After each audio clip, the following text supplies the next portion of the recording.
Major League Baseball welcomes you to the following presentation of the Washington Nationals.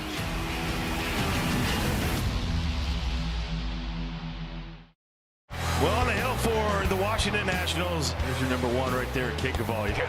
9 up, 9 down for Cade Cavalli. What an afternoon for Cavalli so far. Through 6. Only blemish for Cavalli. A walk followed by a twin killing. And the no-hit bid is over with 2 outs in the 7th. Got him! Caps off the best outing of his big league career. He's fired up. So is the crowd here at National Park.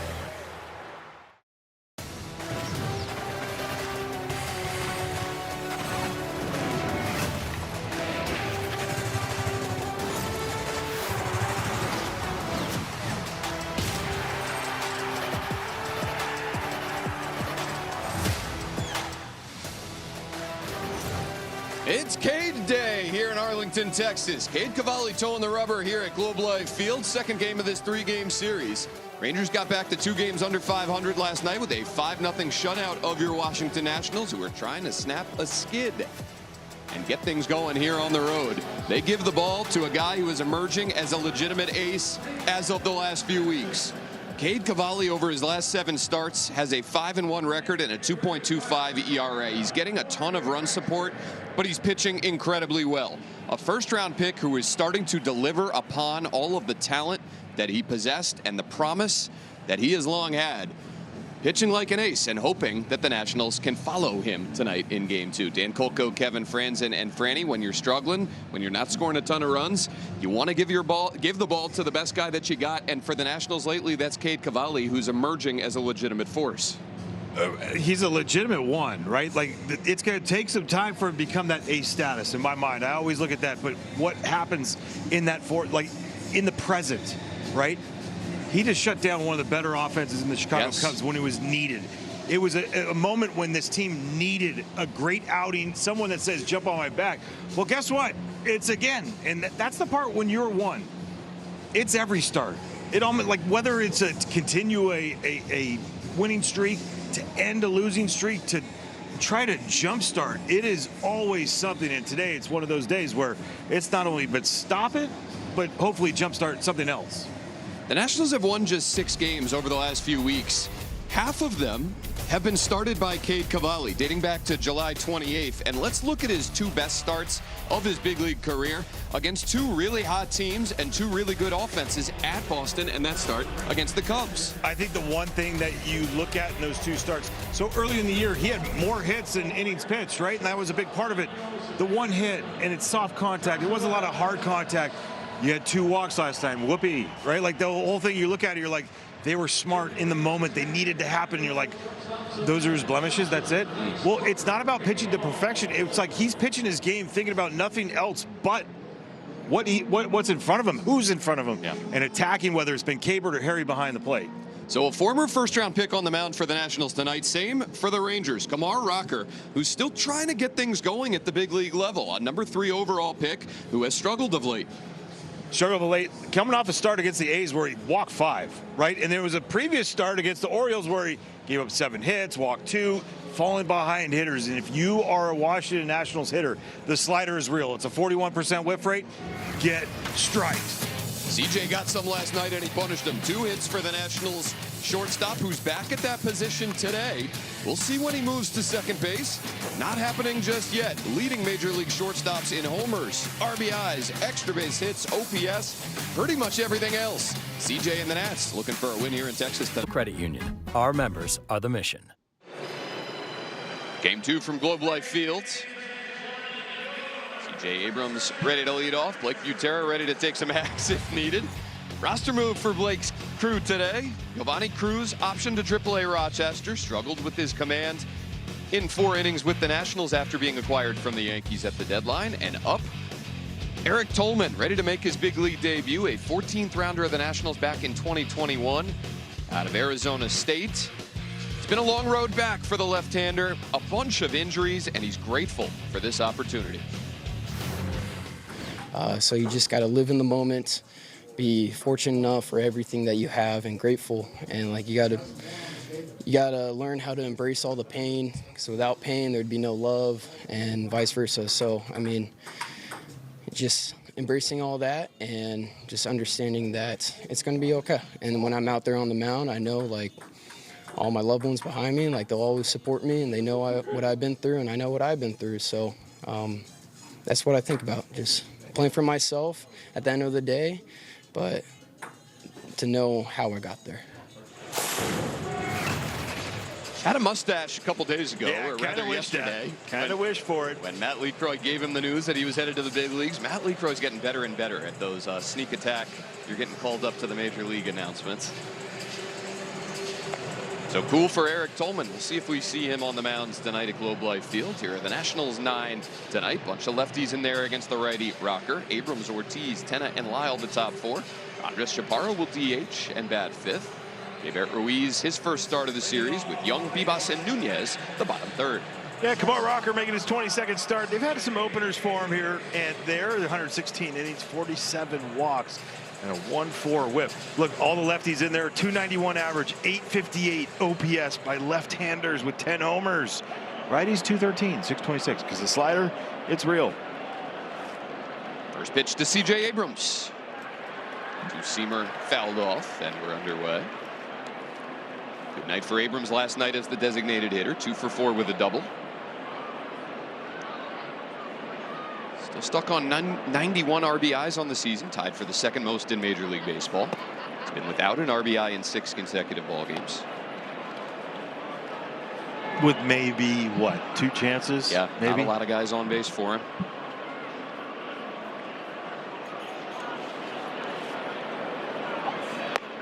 Takes the fastball up, 2-1. And that's what we're seeing a lot more of. We saw it yesterday, getting deeper in the count, just eyeing it up, getting 2 knocks because, well, he was hunting in the zone. And then the slider low. 3 balls, 1 strike. Bill Miller, the crew chief, behind the plate tonight. John Bacon, Brian Walsh, and Chad Fairchild, first, second, and third. Early count leverage for Abrams. Browns at foul right side. Count goes full. Nationals have dropped 14 of their last 19. Still looking for their first win on this road trip. Their record has dropped to just 2 games over 500 on the season. Payoff to Abrams. Swung on and missed. There's that nasty Rocker slider. We'll check out the pitch arsenal for Kumar Rocker. Statcast 3D powered by Google Cloud with the slider, sinker, cutter, 4-seamer. Everything plays off that slider. Really, he's got to be in the zone somewhat with that fastball. It's not your normal slider where you're thinking, okay, it's going to have great, break towards the glove side. It's a straight downer, almost like a curveball. And there's the slider again, Tabby Ortiz. Ortiz 0 for 3 last night against the organization that signed him, traded him to the Nationals in the Mackenzie Gore deal.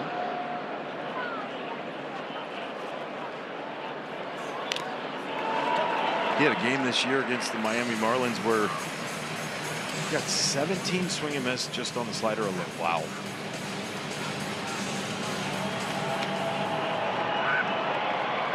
Got off to a really solid start to the year. That one rolled foul by Ortiz. Rocker with a 3.56 ERA through his first 13 games. The last 10, however, a 5.72 ERA. And the Rangers have lost each of his last 3 starts. He's had trouble in the first inning pretty much all season. Allowed 5 first inning runs over his last 2, and now 21 on the season. That's the rare fastball that Avi's seen. Right? A lot of splits last night that we saw from Cal Quantrill to him. Like randomly would throw that cutter in there, but that was just to get him off the slider. That one down and in. 1 ball, 2 strikes.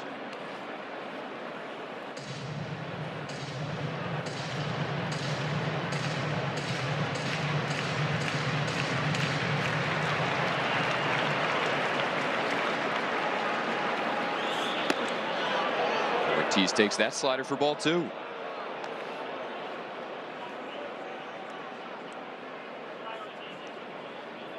Seen 5 sliders among the 6 pitches from Rocker in this AB.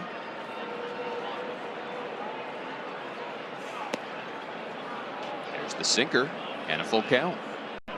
No good AB. I think they have a better track record against him and scouting him than anybody in the Nationals lineup because he was theirs. They know he mashes heaters. What's he get on a 3-2? It's a 2-seamer that he bounces up the middle. Corey Seager right behind the bag for the second out. Let's look at the defense behind Kumar Rocker today with Jared Kelenic in left field. Evan Carter, he's in center, and Brandon Nimmo out in right field. Kelenic's got the best arm out there in the outfield. Duran, Seager, left side, Lopez, and Jock Peterson over on the right with Elias Diaz. He's in the squad. 2 down for Jose Tena. Came off the bench last night. Struck out on 3 pitches. Takes ball 1 from Rocker. Texas is challenging the ball call. 2 outs and nobody on. In the first inning, Elias Diaz wants the challenge. It's ABS powered by T-Mobile. Pitches the ball. Texas has 1 challenge remaining. It's a curious decision there by the Rangers catcher. He looks befuddled. 28 for 49.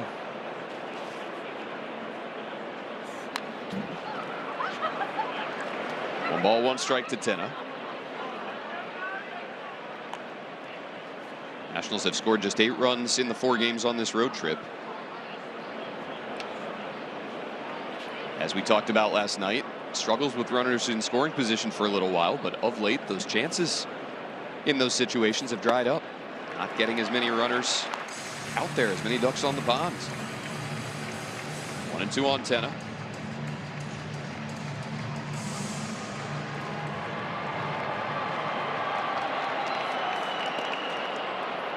Five-footer from Rocker. Good take.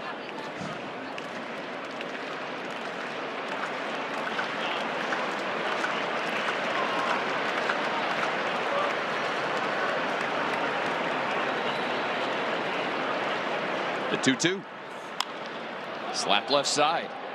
Coming towards it is Kelenic, and he won't get there. So Jose Tena, a 2-strike, 2-out knock. And the top of the first continues. Well, one thing he had been doing less of is throwing that sinker. And he's throwing a lot of them so far today, especially the lefties. Got a .491 average against it coming into the game today by left-handers.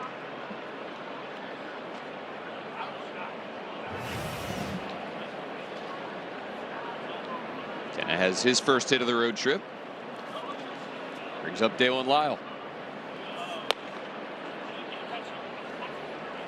This feels like a guy that Dalen might get today. You say that because? Well, it's a night game, number 1, and number 2, it's sometimes you just gotta call it. Tena started, then stopped at first as Lyle lines one out to right center. Chasing after it, Carter. He'll get there and make a shoulder eye grab. Ball well struck into the glove of the Rangers center fielder. Scoreless stop. Offers now at rangerover.com. Nationals made Kumar Rocker throw north of 20 pitches in the first.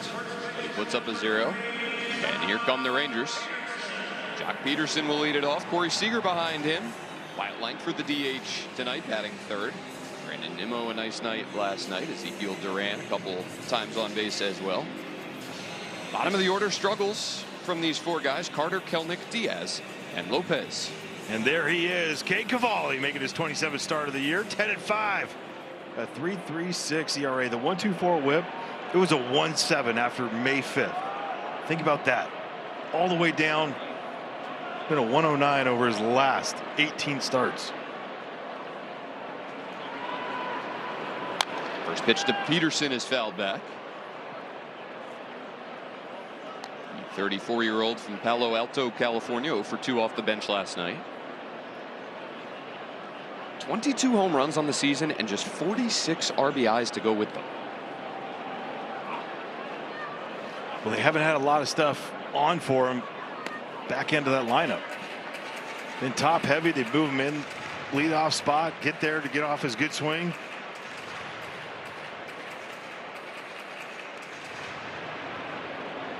He's in there against right-handed starters. And then when a lefty comes in, he finds himself a piece of the bench. Only 29 at-bats all season long against left-handed pitching. The weird thing is, like, his entire career has been like that, though. The Dodgers, for whatever reason, never gave him the real chance against lefties his entire career. Cavalli's 1-2. Fastball past him. And Cade Cavalli starts tonight right where he left off his last time out. Let's check out the pitch on for Cade Cavalli over his last 5 starts. I say that because it has changed a lot about what we've seen from him. We're seeing a lot more cutter. We're seeing a lot more sweeper. The four-seamer, it's a really even mix.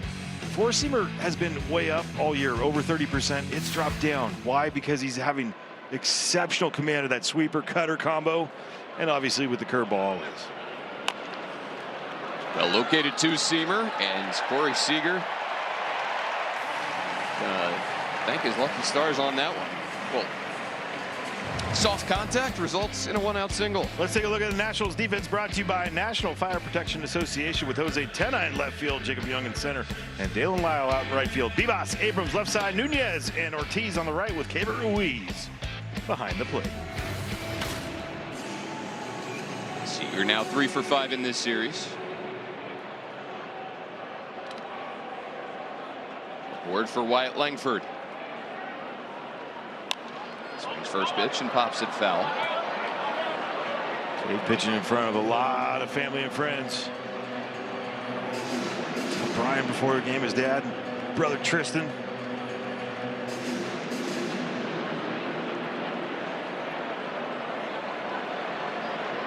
There they are.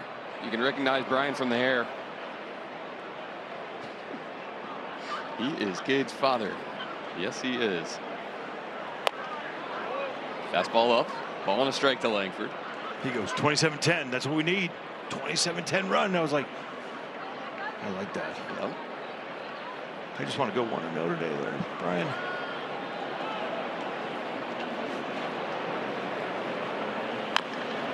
rolled foul by Langford. So we got the big Cavalli section, but they've got nothing on Clayton Beater, who had around 80 family and friends here last night.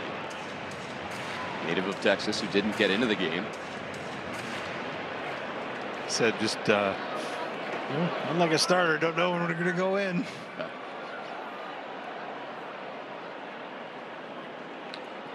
A lot of them back tonight. A 1-2 from Cavalli. Front door on the sweeper. Langford couldn't pull the trigger. 2 Ks for Cavalli so far here in the first. I mean, this just locks him up. Watch where he starts this.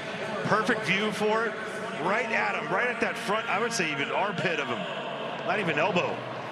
He had no chance. He gets locked up. Nicely done. We haven't seen him front door the sweeper to righties too often. Well, he wasn't trying to. You can see where Keibert was set up. But that was effective. Well, that was a problem. You know, the first couple starts of the year, he had moved over on the pitching rubber towards the third base side to try to create more of an angle for that sweeper. He lost his lanes. He lost like where he wanted to start things. I think he has a pretty good feel for it. I'd say so. 2-seamer misses to Brandon Nimmo. 2 hits last night for the 33-year-olds. Last 10 games against the Nationals, dating back to last year with the Mets. Batting .400 with 5 homers and 16 driven in. Not quite on the all-time Nat killer list, but plenty of damage. That sweeper lands, ball and a strike. And that's the part with the sweeper that we've seen with Cade. He's almost been able to figure it out to be a pitch that he can land for a strike to steal a strike. Get back in the counts. +6 run value on that pitch this year, +4 on the curveball. Here's the 2-seamer, which is fouled back, 1-2.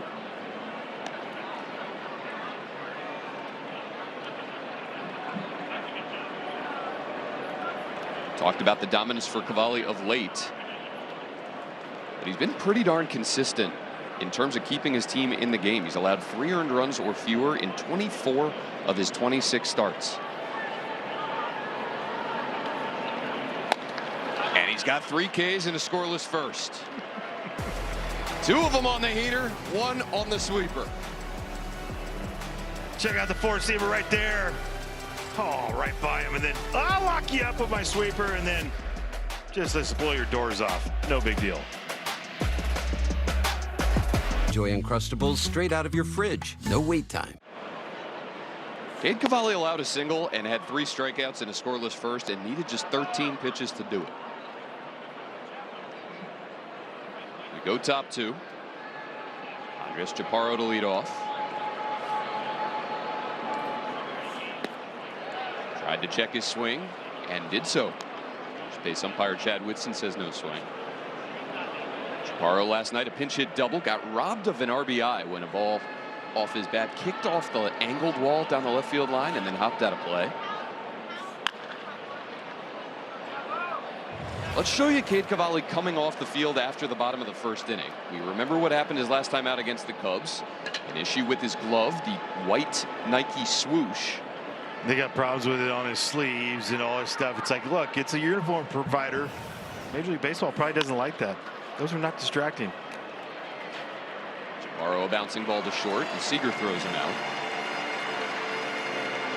Talking with Cavalli the other day about it, he's considering maybe taking a Sharpie to the white swoosh, maybe a silver Sharpie or a black one. Just how do we make this not an issue anymore? It's on his glove hands. The little Nike check marks on the edges of his long sleeves. Distracting. Yeah.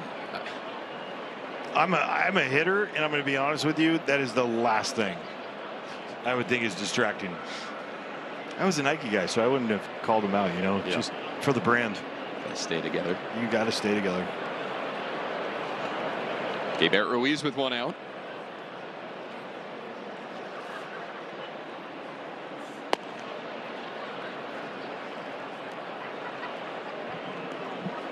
But, you know, Jeffrey Jan's two-tone glove was not distracting at all. You know what I mean? I did not understand that. And now we got to stay with the rules. Got to stay on the line. All you have to have is like just a piece.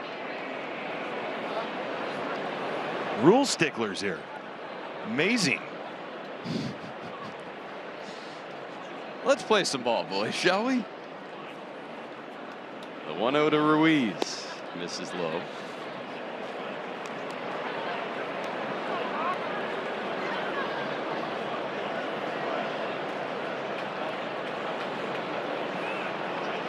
Keibert 2 hits and 2 runs driven in on this trip.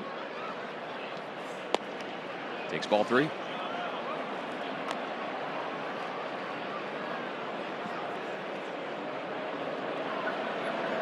Kumar Rocker, part of what was thought to be a very high-ceilinged top of the 2022 draft class. Hasn't really panned out so far, and a 4-pitch walk to Ruiz here in the second. Good AB. Rocker's a fascinating story. He had a stellar career at Vanderbilt.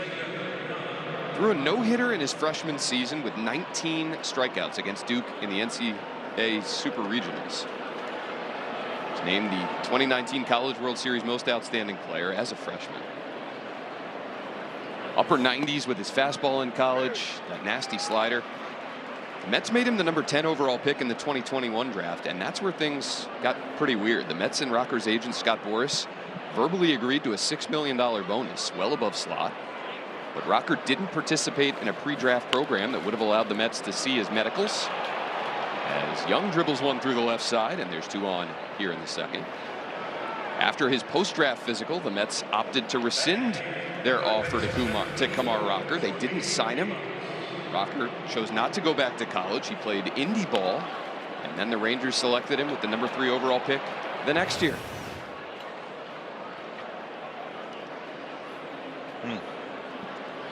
The Mets were going to Met, huh? It was feeling like that, although Rocker did eventually have a shoulder procedure and then had Tommy John in 2023. Debuted for the Rangers in September of the following season in 24.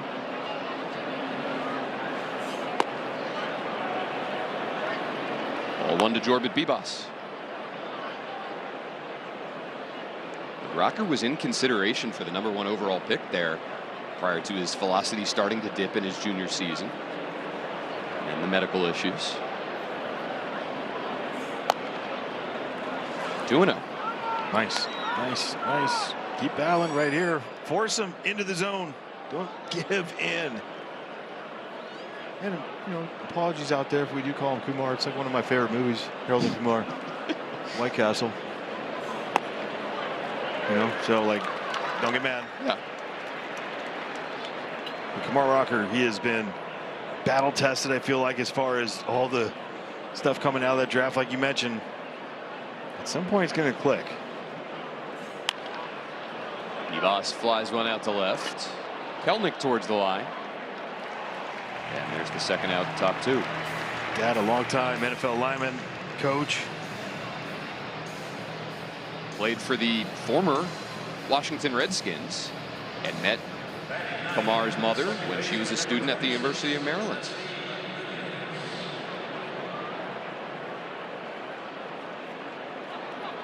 The name Kumar translates to prince or young child in Hindi, nod to his mother's Indian heritage.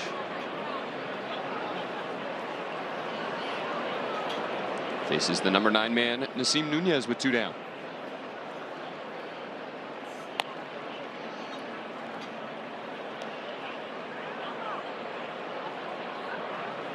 Good numbers for Nasim this season with runners in scoring position.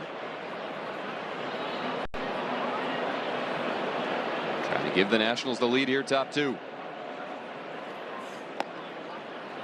Slider at the top of the zone makes it 1-1. And we've seen him most effective, especially with runners in scoring position, 2 outs, staying up the middle. Hard line drives through the middle of the field.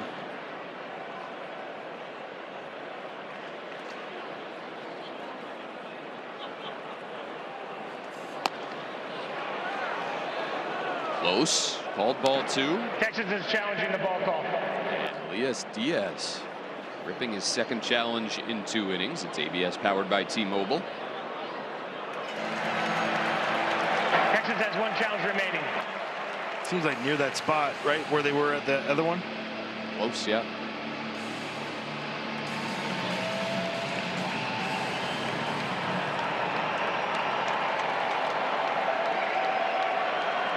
The 1-2 to Nunez. Fouled off.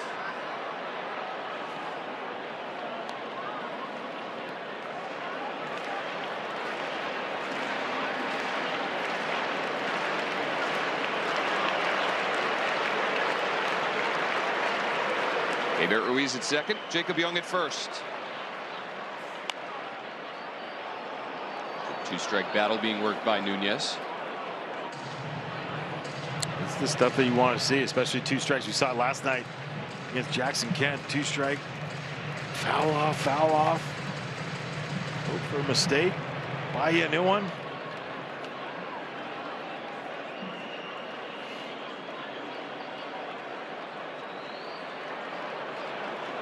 Another 1-2.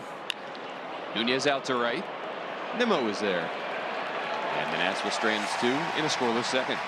Talked about Skyrizi, the #1 prescribed biologic in Crohn's disease. Welcome back to Globe Life Field. Kate Cavalli out for another inning of work. We spoke to manager Blake Butera earlier today about his starter. He said it's really the competitive mindset that he has, plus mixing that with the preparation that he's put in between these starts. I mean, when you see him when he gets in, he looks like he's a boxer. Like he's ready to fight tonight. Like he's on his own. He's got his headphones in. He's studying the binder. He's got no distractions, but he looks like he's getting ready to enter the ring and wants to go 9 rounds and hopefully knock somebody out and have success. That competitive nature, plus the work that he puts in between those starts, something that really stands out and has throughout the season the way that Kate Cavalli's worked. Dan. Thank you, Alexa. Let's not have him knock anybody out. He's already got suspended for 7. Right? Well, he's using a different glove here in the second inning, the one that he switched to when he was forced to do so in that start against the Cubs. So apparently that white check mark on the normal glove that he is, to be clear, used all season long is now continuing to be an issue, and the one with the gold check mark on that suede glove there, less of a quote-unquote distraction. Well, it's a little smaller too, it looks like. There's a lot of things that are different with it. You can see the check marks on the sleeves are now Sharpied on. Because to me, the white to the black one, like you just, so distracting. It's so tired. So tired. 1-2 to Duran, right in there. 4 Ks for Cavalli to start his night tonight. And just on the attack, has so many different pitches working right now, and it's hard to be in between 97 or, you know, he's expecting some off-speed pitch, not there.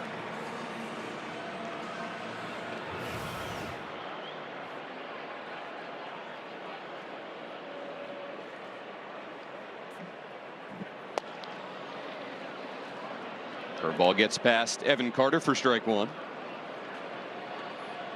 Watching someone be in the rhythm, be in a zone, like the zone of highest of quality, every pitch, no distractions. Like they're trying to do it, it's fine. That's a great pitch.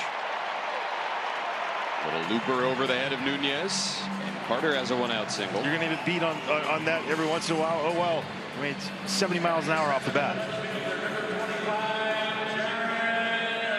We talk about the run support so often, but rarely does he need it.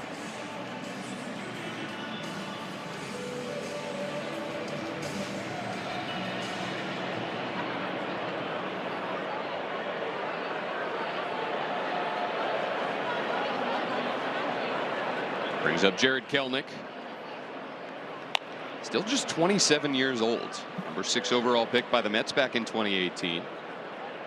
Traded to Seattle in the Edwin Diaz deal. Spent 3 years with the Mariners. Since then has bounced around from the Braves to the White Sox, now to the Rangers. It's his 14th game with Texas.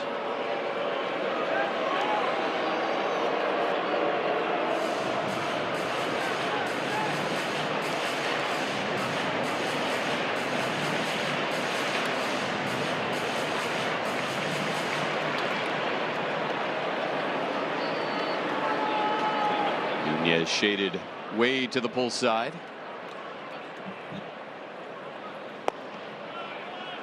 Fastball just misses low, 2-0. He's had dominance against right-handers all year, and that left-hander numbers have come way down. 2 softly hit balls hit for Knox today against them. A lot of it has been because he's been able to locate fastball well, but the sweeper, cutter, curveball, all the three pitch combo there, go along with a little changeup, has helped out in getting him off the heater. Just on 3 straight to Kelenic.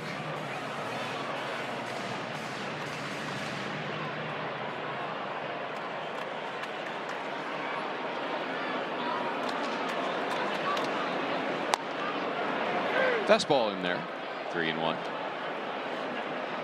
So many different statistics to measure Cavalli's success lately. How about 7 straight quality starts delivered by the right-hander? The longest run of consecutive quality starts since, shocker, Max Scherzer in 2019 when he had 14 consecutive quality starts. I'd say that's consistent.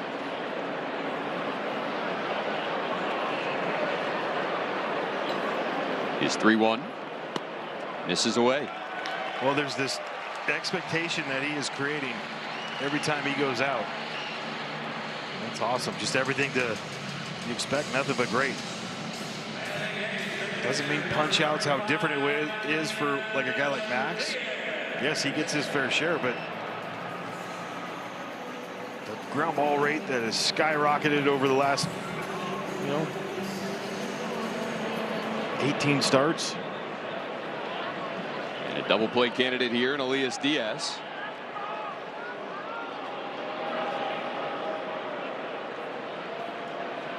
Four outs recorded by Cavalli so far on strikeouts. Struck out the side in the first inning for the first time in his career.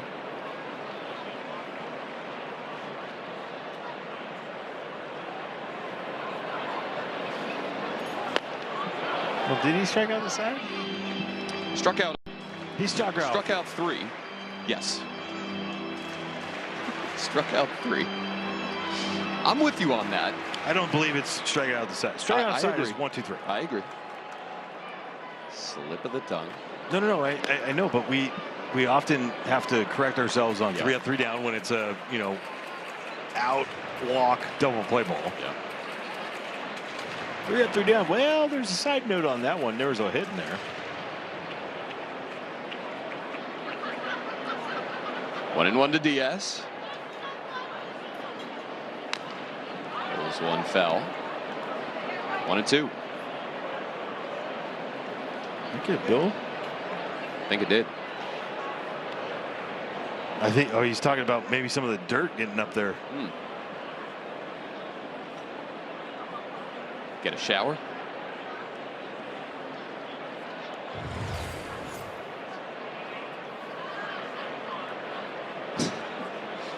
It's spackled. Looked like John Brett Chamberlain with the midges. Ruiz backhands a ball in the dirt. Base runners stay put.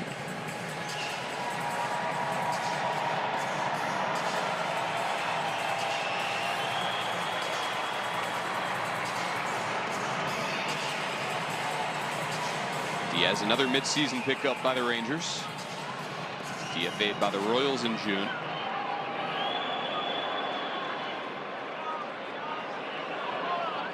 Awaiting a 2-2 from Cavalli. Got him. 5 strikeouts for Cade Cavalli.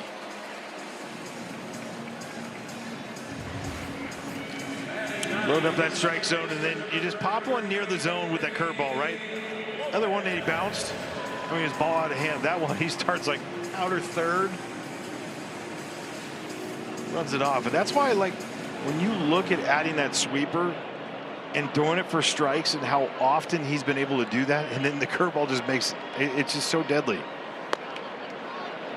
And lands one first pitch to Nicky Lopez. Well, Cade got an extra day of rest. The Nationals had a day off on Monday. That last start against the Cubs, a career high for him in innings and pitches. A chance to hit the reset button a little more with that extra day. Nice job. Good feel. Whether the clock's going down or not, Evan Carter, 14 for 16, stealing bases this year. He'll steal third. He'll try for it at least. You get out there far enough, control what you can control. Just do a little inside move.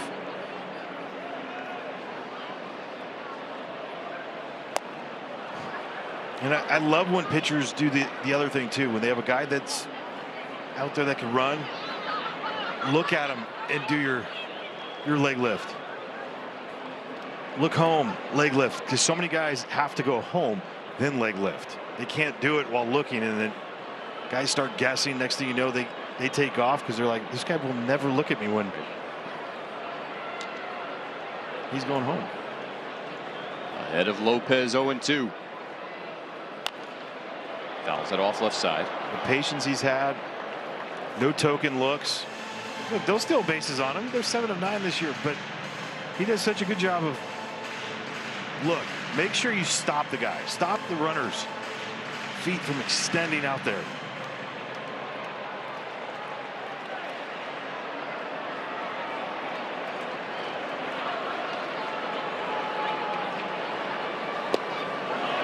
In the dirt with the curveball, 1-2.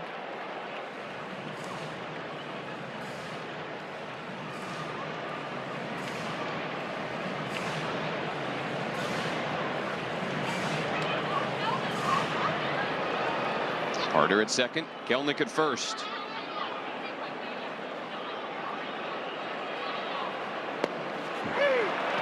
Cade Cavalli is locked in. 6 strikeouts through 2 scoreless innings. Everything working for the big right-hander, and he snaps off a nasty breaking ball to catch Lopez. Nationals.com/promos. Catch the remainder of Nats games on Nationals TV for only $34.99. Tune in at game time. Any place on any device. Don't miss a minute. Head to nationals.tv. C.J. Abrams leads off top 3. 2 hits for both teams. No runs for either. Abrams struck out on a Kamar rocker slider to start this one off tonight. It's the splitter that he waves at for strike 2.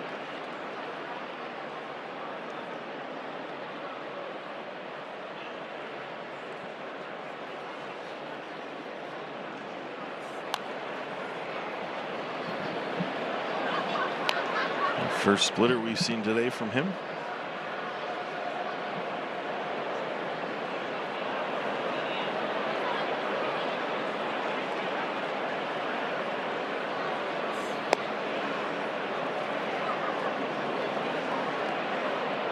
Oh, Kamar had a red glove earlier, didn't he? Wonder if he got told on. Interesting. Maybe he just goes inning to inning. He's like, first 2 innings, red glove, black glove the next one. Abrams hits it well out to center, but there is Carter for the first out. We had that graphic there showing you CJ's numbers since August 4th. And Franny, we've talked about this over the last few days. That August 4th day is when James Wood went on the IL. And obviously the Nationals as a team have been impacted by his absence, but individual players in the lineup can feel that absence as well. And we feel like CJ is one of those guys that has. 100%. I mean, like, look, it has nothing to do with like, oh, CJ can't do this by himself. The focus is all over him. I mean, more importantly, when you think about an offense with James Wood in it, it changes a thought. Like, he is still a thought, but it is not everything that they're. This guy will do everything that he's not going to beat us. It's a hard thing to overcome sometimes, because that's what great lineups do, right? They're deep. They take pressure off one another. Losing Luis, losing Curtis Mead, losing James, all at really the same time. It's a lot of offense, a lot of pitches to be seen right in front of them. Yeah, I think it's easy to focus on the runs and the home runs, but those are 3 guys, especially James and Curtis Mead, that saw a lot of pitches and grinded down opposing starting pitchers, gave the guys behind them in the lineup an idea of what that guy was featuring that day. And now CJ in the leadoff spot a lot of the time is going up there and doesn't have that scouting report before he digs in. At least in terms of the visual component. 2-2 to Avi Ortiz.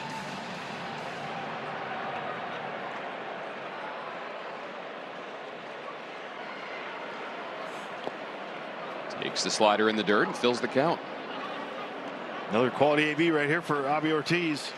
Saw 8 pitches against Rocker back in the first inning.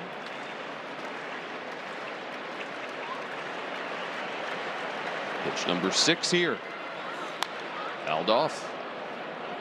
And the other component too with CJ, you could think about it, which is sometimes you feel like you have to go do it. You want to go do it, and think about how the offense was rolling at one point in time. No one ever felt like they had to do it. It was all a part of the process, the group. And I'm not saying that he's been trying to do that. It just at times they're a little bit more aggressive than he's normally been throughout the year. Can that even be a subconscious thing that maybe? Heck yeah. Yeah.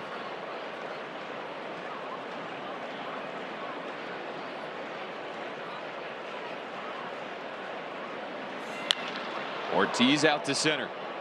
Carter pushed back. Squares up short of the track for the second out. Another quality AB right here by Avi. Seeger down the zone. Get that foot down early, just a little bit off the end, but look at him stay through it. He has that finish. I've told you multiple times, I will never. That is hard to compare, but Will Clark's finish is just like that. And it was the most beautiful thing.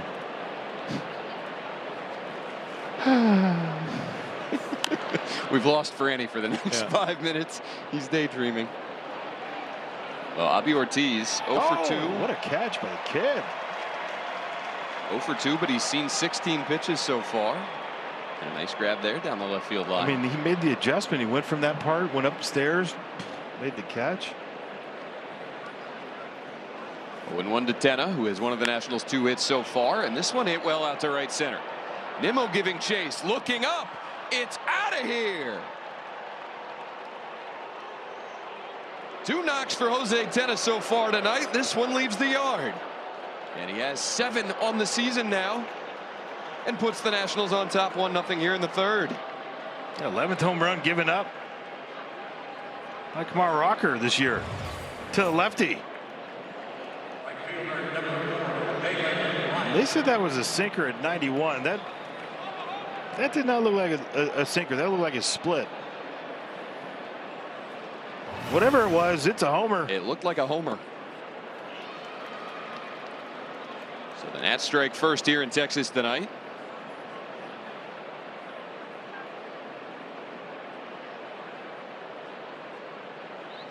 Jose Tena had 3 career big league homers entering this season. He now has 10. What could we also say? Well played with putting him in the 3-hole. Yep.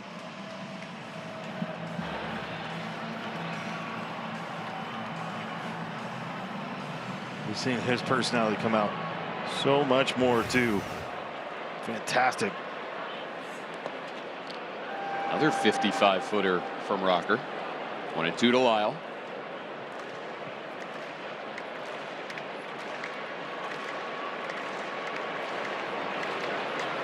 Tena making his 2nd career start in the outfield tonight.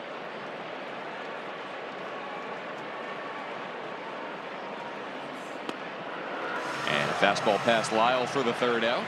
But the Nats take the lead, top 3. Jose Tena launching his 7th of the season. Oh, get that foot down. Little coil and a drive. 105 off the bat, 415 feet. 1-0 Nats. 250 reasons to choose T-Mobile. Find yours.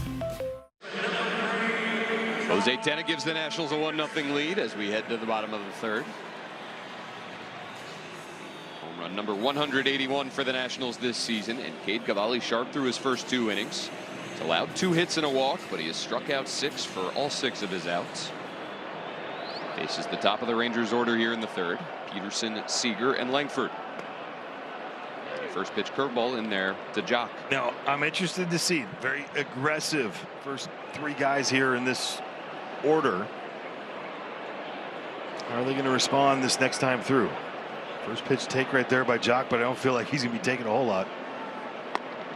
Maybe not. 0-2.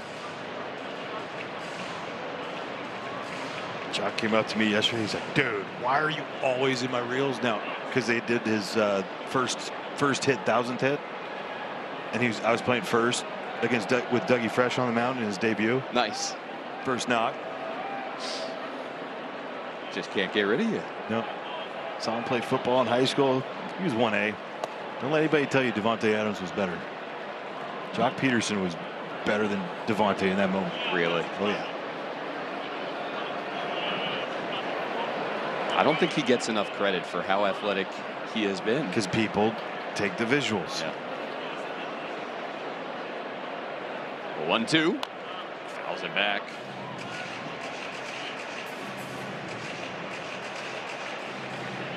Two-time All-Star, 2-time World Series winner. He's an 11th rounder of the Dodgers back in 2010. Now in the 2nd year of a 2-year, $37 million deal with the Rangers. Didn't go well year 1. It did not. Only 9 homers and an OPS in the low 600s. This year leading the Rangers in home runs. And an OPS plus of 138.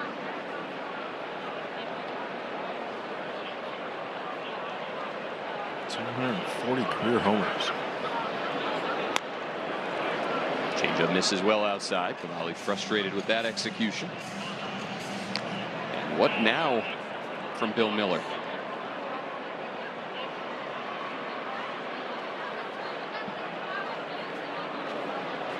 It's all a test.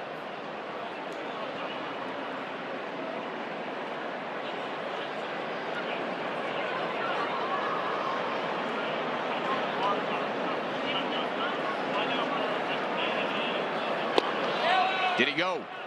Yes, he did. Chad Fairchild says strike 3. 7 strikeouts for Cade Cavalli. Did he? It's close. That might even test the one next year with the if they do the check swing challenge system.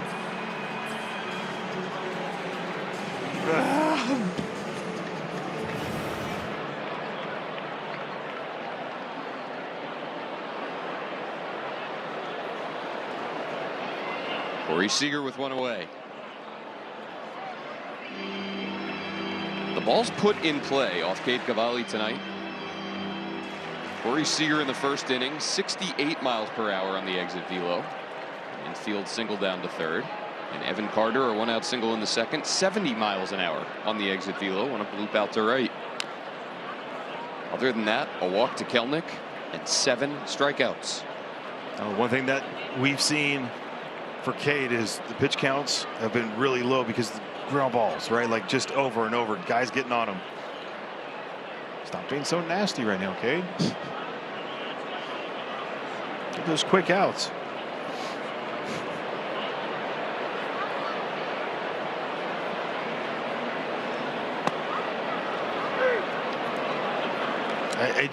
Some of the takes on the four-seamers, I'm really interested to think about like what their plan is. Obviously, they're thinking sweeper, curveball. They're thinking spin the win against the Cubs.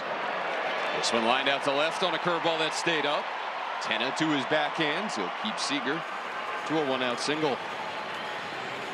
Yeah, I feel like that's part of the adjustments you got to make. Read some of those things. I mean, the guy takes a four-seamer, and then you're going to go curveball right after that. It just, to me, is not smart.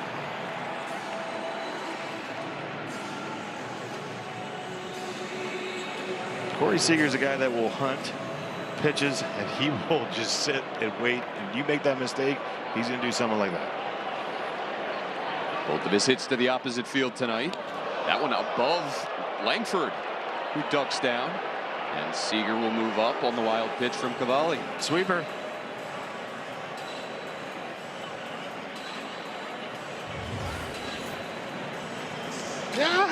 No. And he pulled the barrel of the bat down just to make sure it wasn't a foul ball. I love the people that don't pay attention right behind home plate. And then the next thing you're like, oh, there's a ball. Why?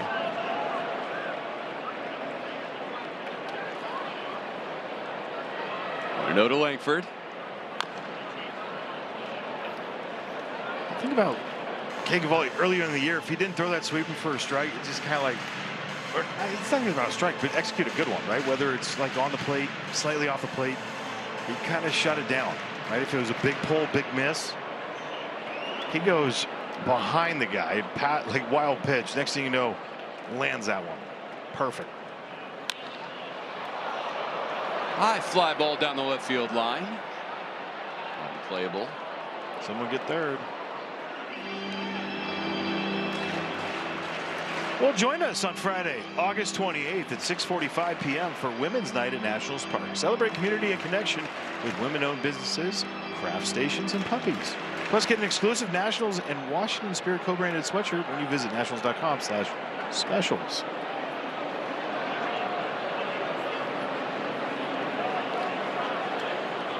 Cavalli's 1-2 to Wyatt Langford. He tried to check and he couldn't. Chad Whitson this time says a swing. And right away, he went right to that dugout. Still staring into the Rangers dugout. That's not even close. I'm sorry. Nats fans are going to be mad. Like, there is no way he went on that. Like, not even close. You could look at that and say, oh, he's cross home plate. Did it break his wrist? No. It's just...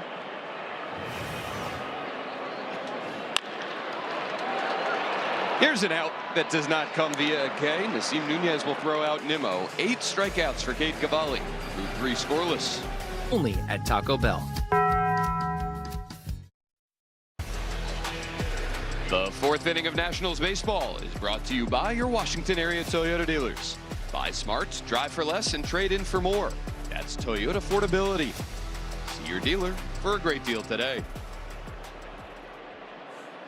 To the middle innings we go, 1-0 Nationals. Kumar Rocker has thrown 60 pitches through 3. The Nats will send Chaparro, Ruiz, and Young to the plate here in the 4th. take by Andres, 2-0. And these are those moments right here. One pitch, one spot. Go to where you want. If he misses there, do damage. Not that. And that's a part of this lineup and what we saw for all of July. Why'd they hit 50 homers? Obviously the ball was flying great. They're smoking it, but they're getting great pitches to hit, putting themselves in those counts and not missing. Nice job. This one's hammered down the left field line, and Chaparro has another double into the corner. He'll get there ahead of the throw from Kelnick, who made it close. And Andres Chaparro in this series, 2 for 3 with 2 doubles. And another one off a righty. Another one of those that you scratch your head at, like what are the pitcher catcher doing? Get that big swing and miss on the other one, and a sinker in. Bring those hands in tight. 106 off the bat. Smell that double. Andres Chaparro came into the game with 24 at-bats at the major league level this season against righties, batting .333 with 2 homers and 2 doubles. And tonight against Rocker, 1 for 2 with another 2-bagger. Into scoring position with nobody down for Keibert Ruiz.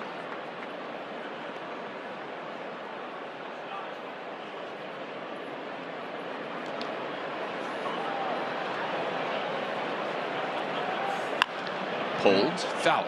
That's it. That's the one you want to see, though. Right, lash down that right field line. Borderline strike. I get it, but that's a pitch that he likes to go after, which is that down and in cutter.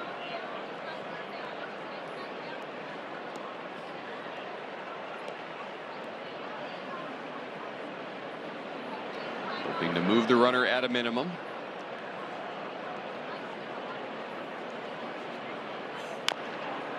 This is the stuff that we have seen in recent days that they have not executed well at all.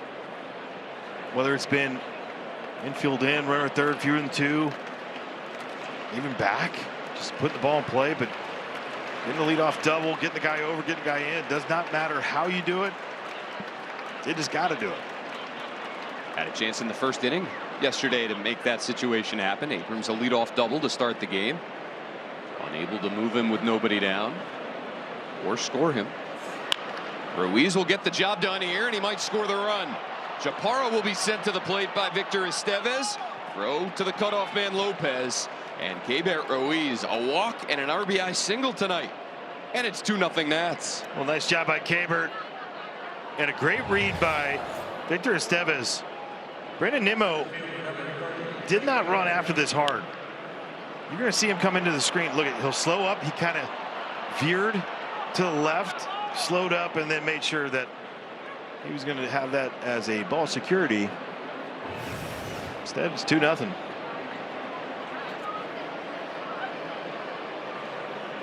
Keibert 3 for 8 with 3 RBIs on this road trip. Now up to 42 on the season.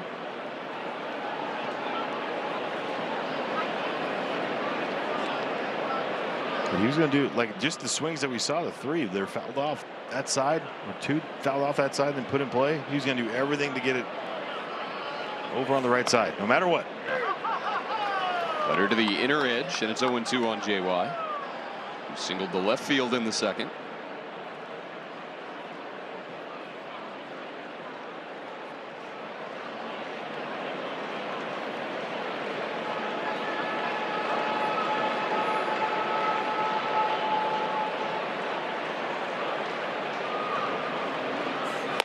Up and in.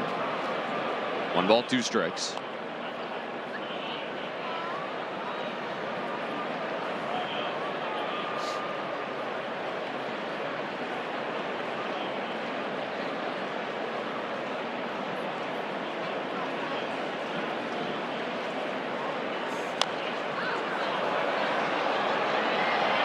Good spoil right there.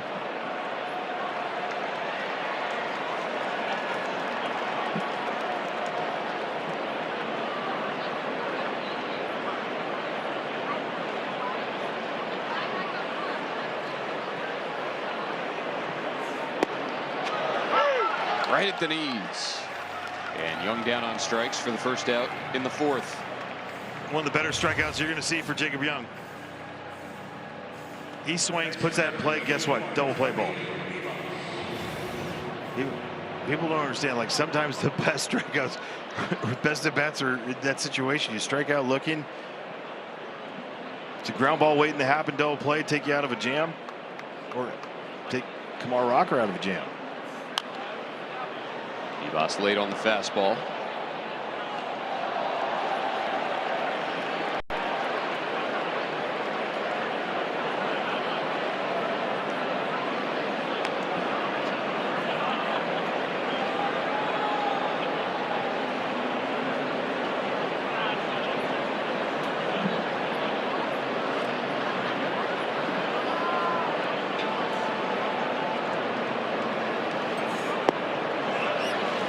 Takes the slider low, ball and a strike.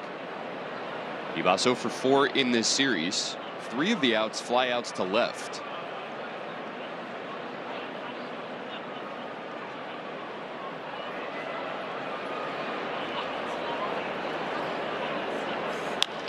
This one to the pull side.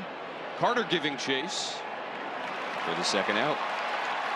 Well, nothing beats a ball game with your best friend. Join us in Nationals Park on Tuesday, August 25th for Pups in the Park as the Rockies come to town in the summer on a positive note at nationals.com/specials. Second baseman number 26,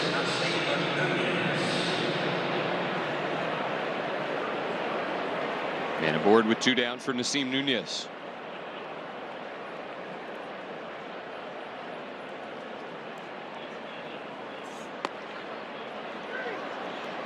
Continue to work away at the pitch count of Kumar Rocker.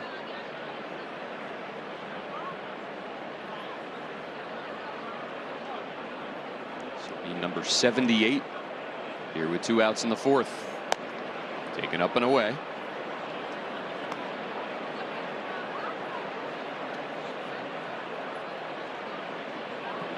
Even with Jack Leiter and Nathan Eovaldi out, Rangers rotation has still been clicking over the last couple of weeks at 3.06 ERA their last 14 games. But Rocker has been the one blip. Just hasn't been able to consistently find it lately. They seem like they're ready to send Jacob deGrom to the mound tomorrow. Yeah. Came out of his last start with some tricep soreness. It was sounding like he wasn't going to go at all in this series, and then earlier today, the Nationals getting word that the plan is back on for deGrom to start the series finale tomorrow. He threw yesterday, came out of that clean. Up the middle, Seager's right there. They'll throw out Nunez, but the Nats get one more in the 4th.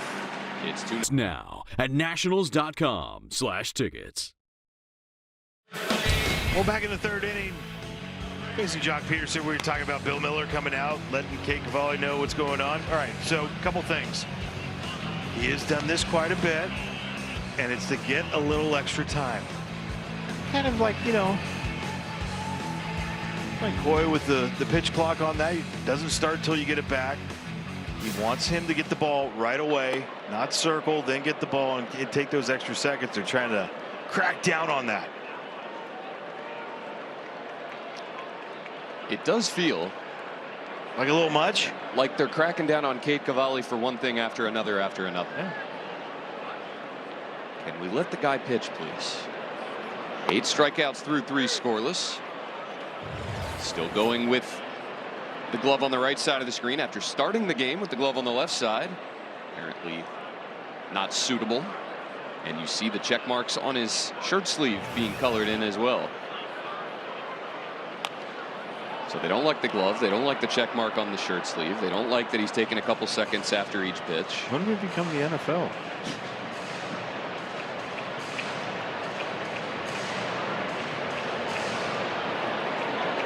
Again, the check mark is not going to be distracting to people. I don't get it. 1-2 to Ezekiel Duran. Got him. 9 Ks for Cavalli. He's K Cavalli tonight. Get ahead. Bounce on the point of home plate. Really strike the ball quickly. Like just being able to Change the difference in looks on that has been huge for him.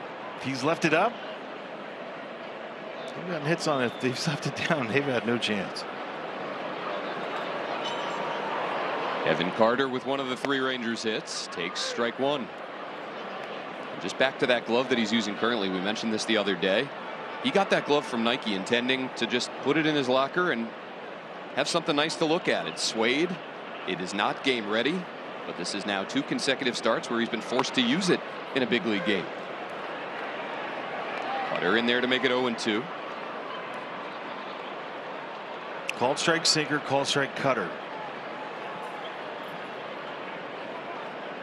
Like, don't speed him up by flipping something over there unless you're burying it. Stay firm. Yep. The 0-2. It's buried with the curveball, 1-2.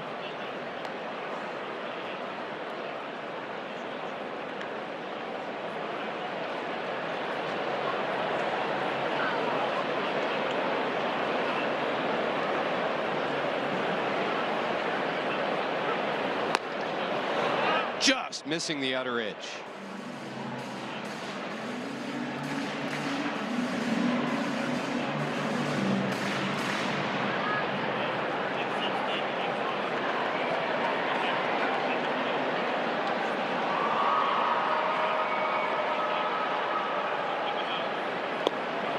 Did he?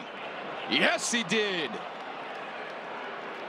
Double-digit strikeouts for Cade Cavalli. And there's 2 outs in the 4th inning. Well, the part I like is that through 4 innings, you want to be around 60 pitches, being on pitch efficient. He's at 59. That's the part you like.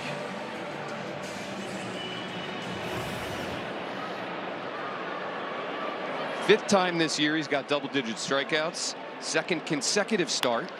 This one out to Nunez on 1 hop and a 1-pitch out of Kelnick to get Cade Cavalli through 4 on an even 60 pitches. Of flight for all of us. Let's take a look at tonight's Liberty Mutual Insurance field coverage, and Seaver King has been covering every field that he's been playing on this season, at AA, at AAA. You see the numbers at AAA Rochester. That was entering tonight. And tonight all he's done is go 3 for 3 with a homer, 2 RBI, and a stolen base. Now giving him, Franny, 6 home runs in his last 10 games. Yeah, he's been phenomenal. Over 300 average now for the season. He's at 309 in AAA.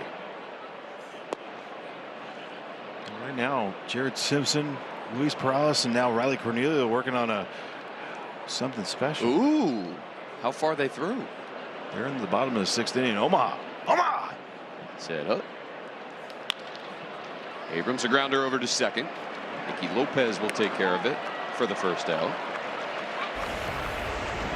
Well, some of the things that he's been doing of late, and we mentioned it, is not just about the hits, but the homers, the damage. Dead center to right, sweet swinging. The pop, the athleticism within the swing, the adjustments that he's made. And that kid, he's on a heater. Let's not forget, last year between high A and AA, Seaver King had a .631 OPS. 6 home runs the entire season.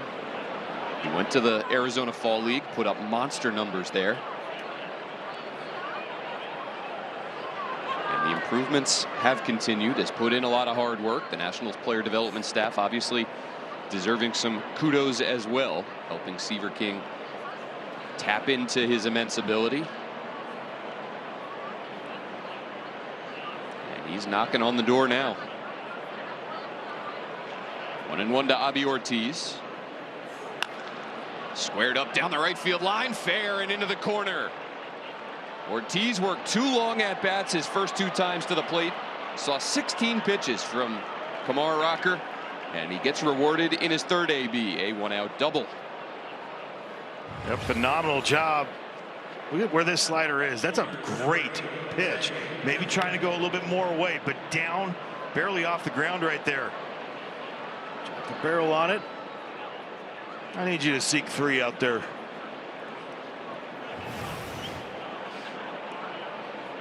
Instead, it's his 2nd major league double.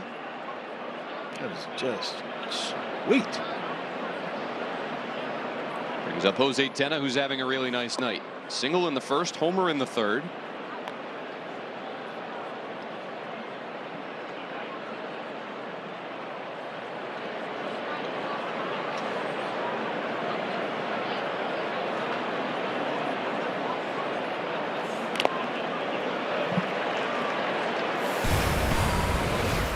Oh, back in the third inning.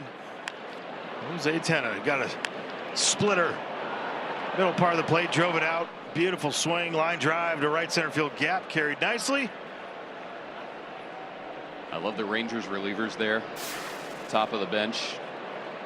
Totally ignoring that long home run over their heads.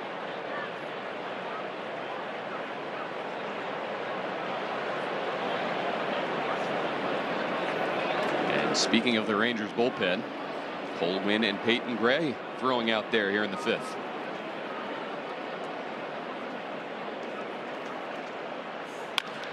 Right back up the middle. Seager picks it off. He'll throw out Tena for the second out. Just so unlucky. Hitting the mound might have taken some steam off of that one. Took everything out of that. 106 off the bat. Hammer it. Ortiz to third on the second out. Boom, right off that. Just elevates it, pops it up.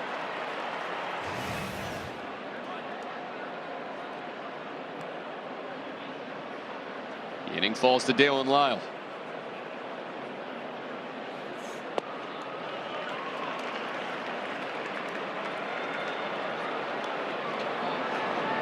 Single runs for the Nationals in the third and the fourth inning off Rocker.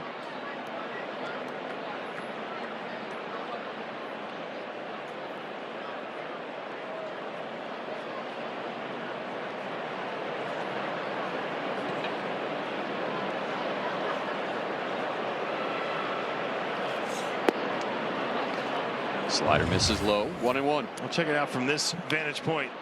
I mean, that thing's going to be a low skidder through the infield. Seager's going to have to go on a spin instead. He has time to get in front of it and use that momentum that way.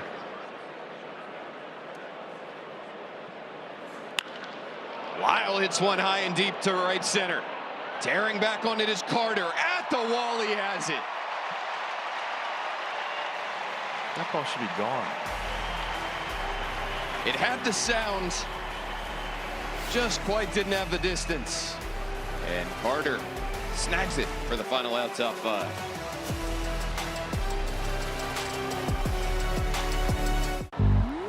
Nationals TV delivers everything Nationals baseball. Every pitch, every night. Because here in DC, this is every game matters baseball.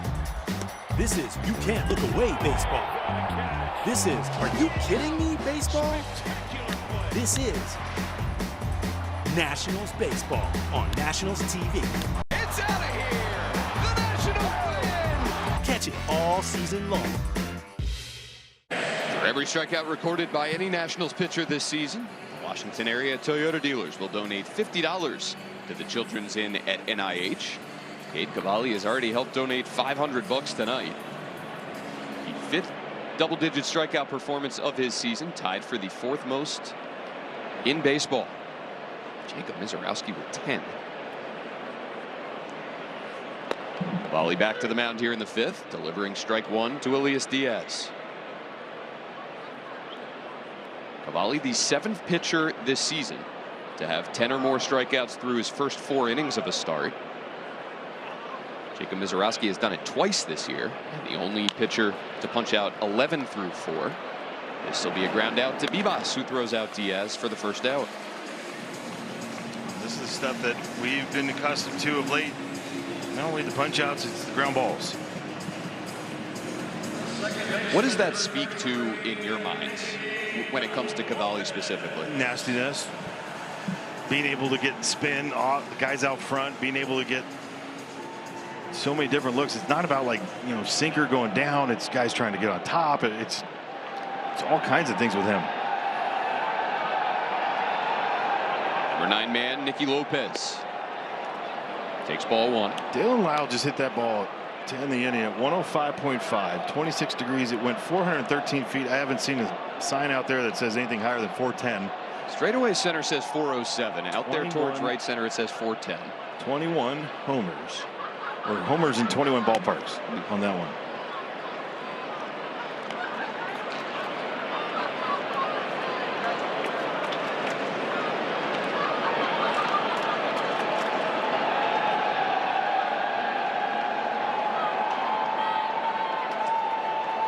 A 2-0 to Lopez. Lined off Cavalli, it looked like. Out to Abrams, who throws out Lopez for the second out.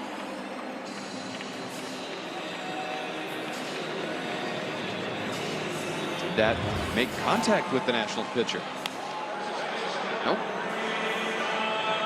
Nimbly got out of the way. So Got skinny on that one. 3 straight ground ball outs for Cavalli.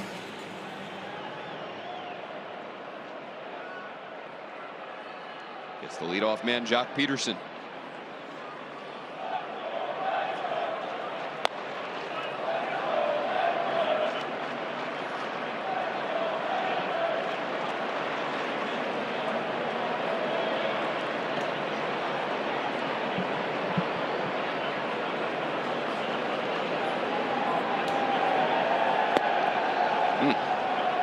There's the changeup. He hasn't thrown too many of those tonight. Actually 4 to be. And then he's first swing and miss on that one. 12 swing and misses so far. Struck out Peterson on 97 in the first and on a curveball in the third. That fastball got in his kitchen. 1-2. We're seeing tons and tons of 4-seam sweep. Curveball. Cutter hasn't been used as much as we've seen in the past few games.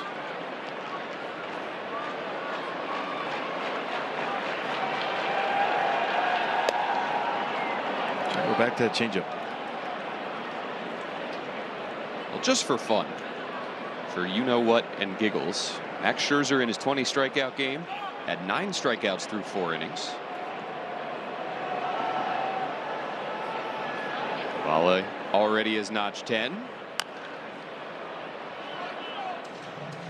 Peterson stays alive.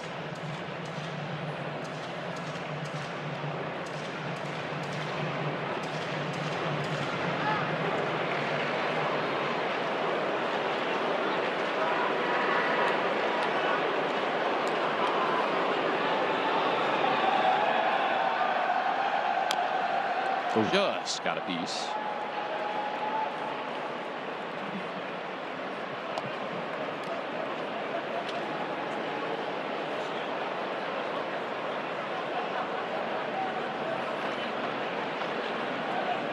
I feel like he wants to go back to that changeup again. He wants to so bad.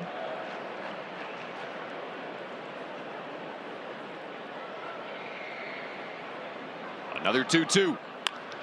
Lined right back up the middle. Abrams lays out, hops to his feet, fires a dart. 3 ground ball outs for Cavalli here in the 5th, and C.J. Abrams out at shortstop, making a web gem to end the inning. Well, great first step. Go to your left, lay out, get up, and make a perfect throw. C.J. Abrams. Brian Cavalli loves it. At a bat. Now better sandwiches. Papa John's. Nationals baseball is brought to you in part by the National Fire Protection Association. Safety doesn't happen by chance. 2 runs for the Nationals, and Cade Cavalli has continued on a tear. He's allowed just 3 hits and a walk through 5 scoreless, has struck out 10. And the Nationals have knocked Kamar Rocker out of the game. Here's the right-hander Cole Winn, and Andres Chaparro greets him with a single up the middle. 2 for 3 tonight for Chappie. Well, Cole Winn coming into the game 48th time this year. He's 5-3. 5.86 at league average strikeout, walk rates, or a little bit below average on when it comes to that. Or never mind with the walks, less than that. The one thing that you do see with him, cutters, sliders, four-seamers in a split.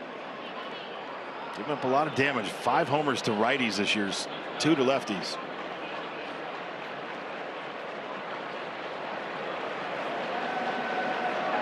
Gets Keibert Ruiz, who lines one right through Jock Peterson. That go through his glove? That ball was scalded off the bat of Ruiz, who's on base all 3 times tonight and has put 2 on with nobody out here in the 6th. That's 106 off the bat. Absolutely rocketed.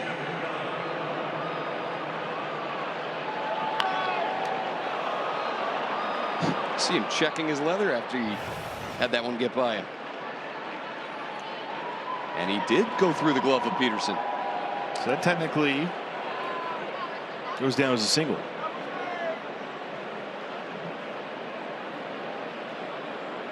But we've seen something about the glove and stuff that you can control, and that one I don't think you can. Second guy to need a backup mid tonight.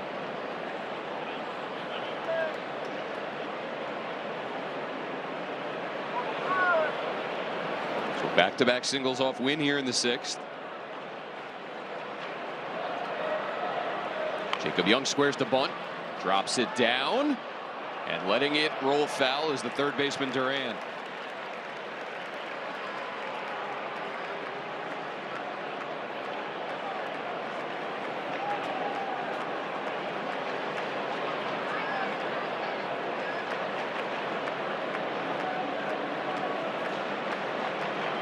About the number 5, 6, and 7 spots in the Nationals order tonight. Chaparro, Ruiz, and Young combined 5 for 7. A walk for Keibert as well. This one's fair. Duran will go to first with 2 runners moving up. Chaparro to third, Ruiz to second on the first out here in the 6th. Nicely done. First one was really good. Second one better.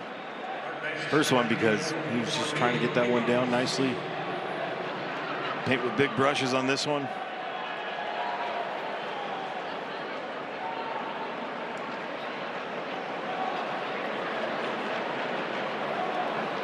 Just the 3rd sacrifice for Young this season.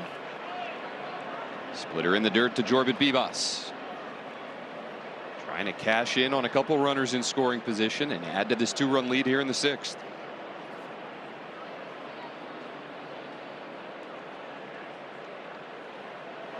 Technically, the rule, Major League Baseball, is supposed to consider that an error. On the Peterson play? Yeah.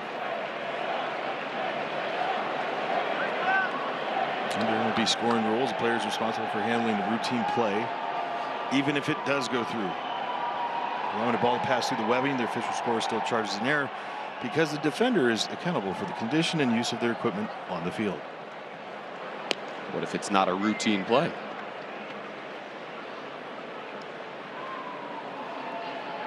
Well, is that not routine? Hit it 106.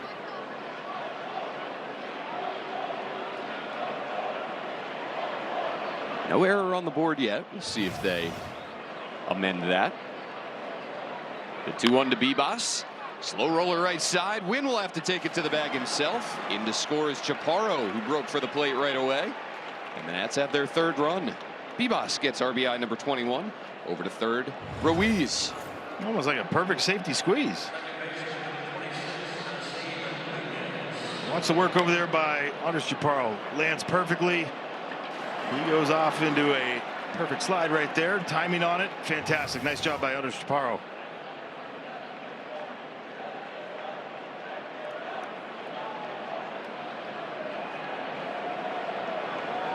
Two down, Ruiz at third, and Nasim Nunez fouls off the first one he sees.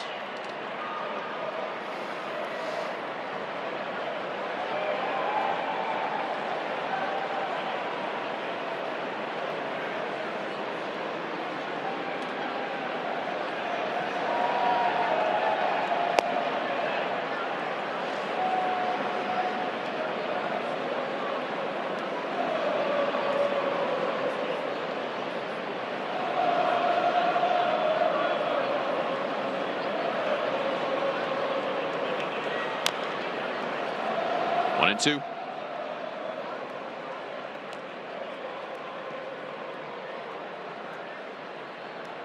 That's just 1 for 6 with runners in scoring position tonight. They get their 3rd run of the game without a hit in that situation. 2 singles to start the frame. The Young sac bunt. And Bibas a 1 unassisted with an RBI. 2-2 to Nunez.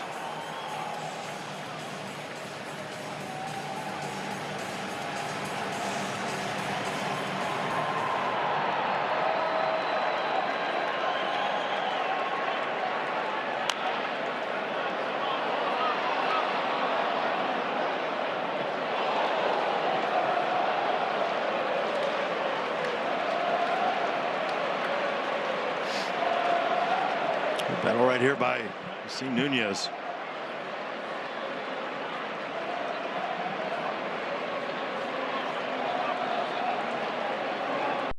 Ruiz down the line from 3rd as Nunez fouls off another.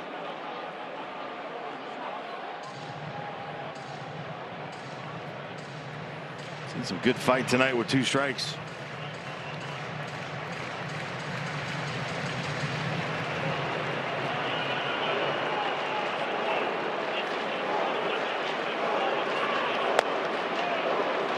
Fastball misses up and the count goes full. C.J. Abrams waiting on deck.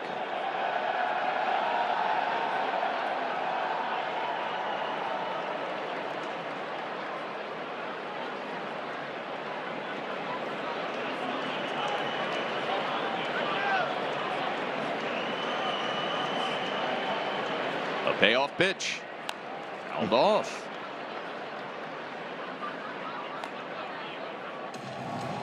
Want to see. Keep battling, keep forcing it, make a mistake.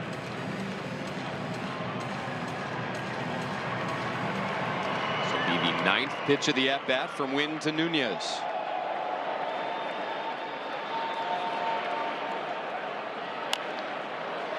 In the air left side. Long run for Kelnick towards the line, but he'll get there. The Nationals tack on 1 more. Couple singles, a sac bunt, and a Stream football without the hurdles on DirecTV. Well, Cade Cavalli has been special again tonight. Everything really working, getting strikeouts on the four-seamer, the curveball, and the sweeper. 3, 3, and 4. He has had them tied up in knots in so many different ways. Early encounters with the fastball in the zone, finding ways with the sweeper. Cade Cavalli just pound the zone all night. 5 scoreless on 72 pitches. And right back in the zone to start the bottom of the 6th. Yet to retire Corey Seager tonight. Infield single in the 1st, single to left in the 3rd.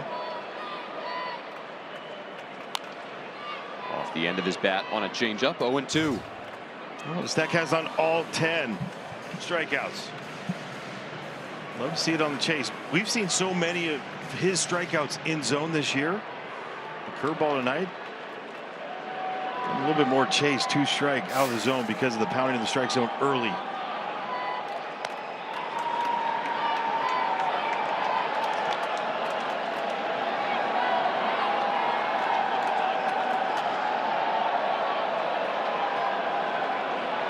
Seager's 15th game off the IL, batting .302 in that span.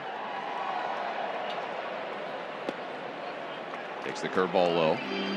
Now has 3 consecutive multi-hit games.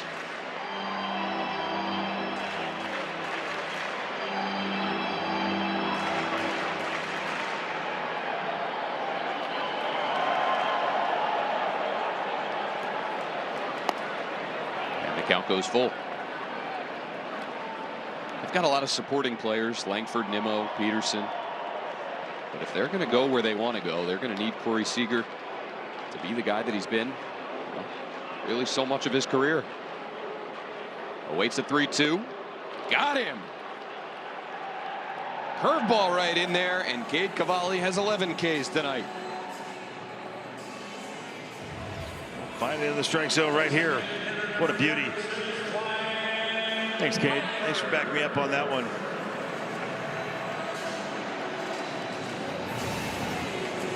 just here to make you look good. Yep. He struck out Wyatt Langford so far twice tonight. Swings first pitch and lines it out to center. So the mix of strikeouts with first pitch outs now has allowed Cavalli to have 2 outs in the 6th on just 79 pitches. Well, become a Nats Plus member for 2027 season. Sign up by September 1st for a pair of custom designed Nike sneakers by Dale Lyle and early bird pricing. Do the 2027 season your way at nationals.com/2027.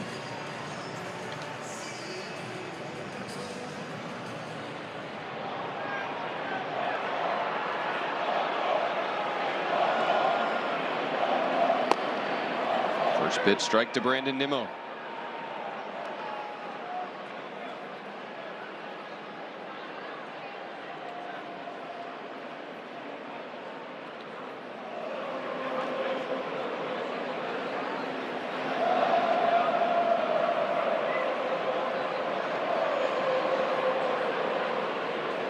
Bill Miller doing a little landscaping.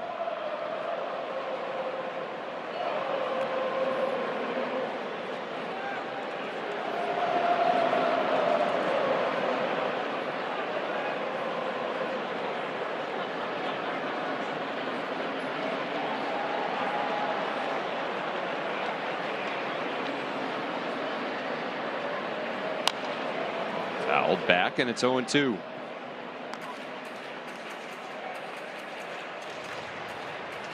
The amount of 0-2 pitches, or 1-2, way ahead in the count with 2 strikes, has been just tremendous tonight for him.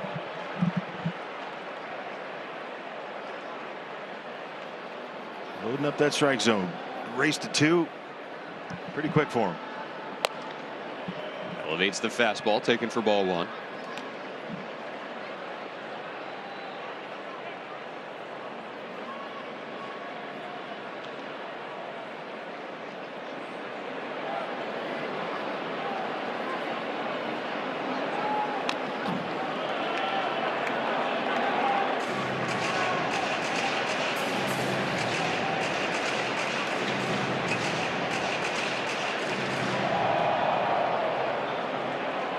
With Foster Griffin no longer in this rotation, Nationals do not have too many guys right now that they can count on for 6+ every time.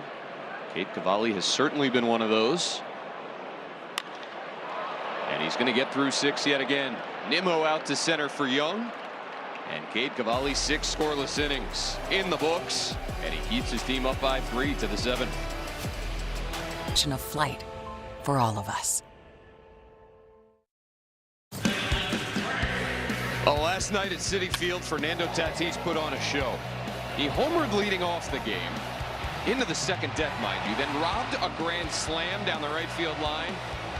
A little casual flip of the ball there to show that he made the catch, and then he homered to the opposite field later in the game. So, in a sense, Fernando Tatis 6, all on his own there. He's starting to feel it. He is.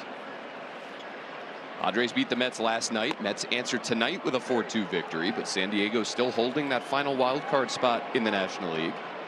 They're 8 games over 500 at 68-60. Abrams a ground ball left side. Duran will backhand and throw out CJ for the first out in the 7th. Well, Peyton Gray, the new pitcher on the mound, 43rd game on the year for him. He's got 8 holds, a 3.35 ERA, a little bit above league average when it comes to the strikeout rate, 23.5%. Changeups, 4-seamer sliders to lefties, righties, 4-seamer sliders, occasional change. Ball 1 to Abby Ortiz. Having a really good changeup. He's limited the damage against lefties this year. There it is. 1 ball, 1 strike.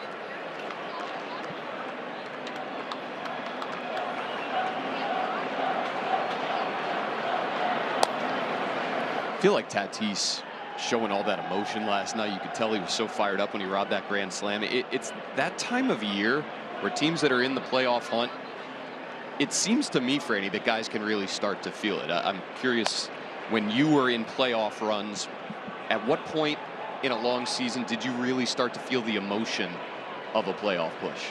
Was it around now? Was it earlier? Was it later? Just depending on the team you were. I'd say now, sure. But you knew, like, your dominating teams, if, you know, with the Nats in 14, we just kind of rolled. You just didn't feel like it was a playoff push until, like, the end, when we had the packed houses every night in September and everyone feeling it. We knew it.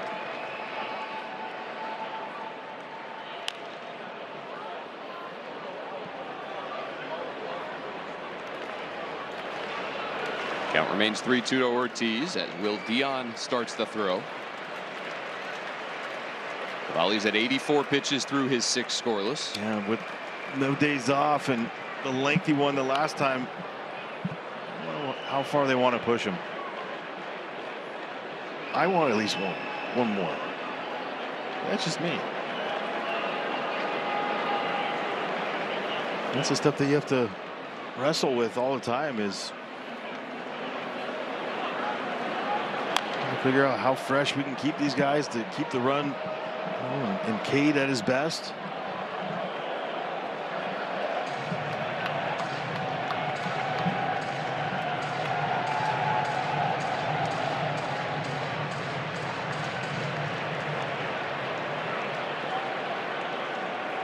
Another 3-2 to Ortiz, who takes ball 4. On base twice tonight with a double and a walk in his last 2 plate appearances.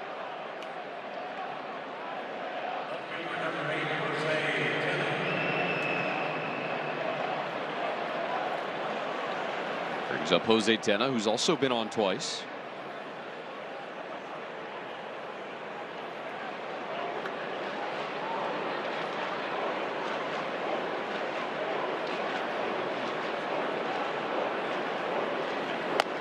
Middle of the Rangers order due up bottom half of this inning. Durant, Carter, and Kelnick. 2 lefties in there.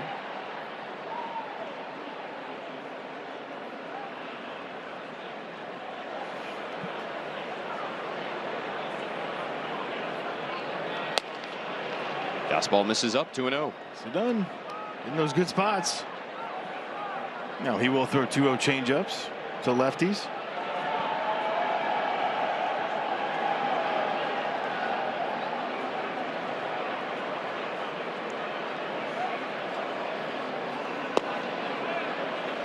Reno. Sometimes you got to have a fielder, Dan. Sometimes.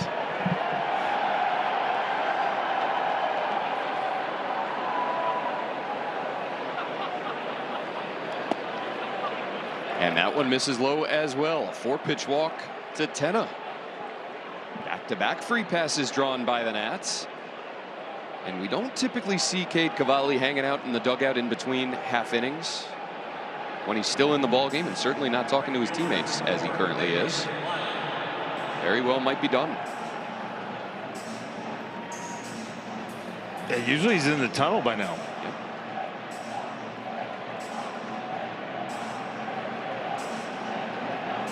Not a lot of high stress pitches tonight. Arm sleeves are off. Yeah, he's done.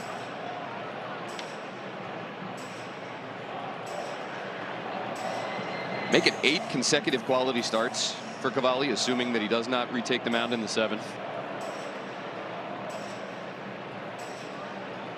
Has not given up a run in either of his last 2, and only 4 hits combined in those now 14 innings. That's hoping to add some insurance here in the 7th. Back-to-back walks worked by Ortiz and Tena. And here's Dalen Lyle. Rolled that last one out to right center field, caught at the track, or got at the wall. Still don't know how it went 413. Nice point out there at 410. Just asking. 410 being for Michael Young, the 10. I love how they've done that. Pudge is 407. Yeah, it's cool. Well, maybe they put so much importance on the ceremonial aspects of it that they just haven't been too accurate with with the measurements. No, need to go there. Need to go there tomorrow with the rangefinder. Find out.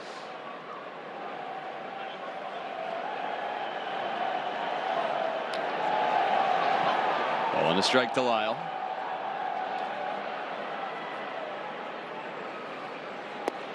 Brings to mind Tom Boswell and Barry Straluga, previously of the Washington Post, who had the old RFK. There were doubts about the measurements written on the outfield wall there, and they went out before a game one day and they marched it off with their feet and realized that the numbers were not accurate. Did they call him out? They wrote about it. All right. Two longtime baseball scribes. A 1-2 to Lyle.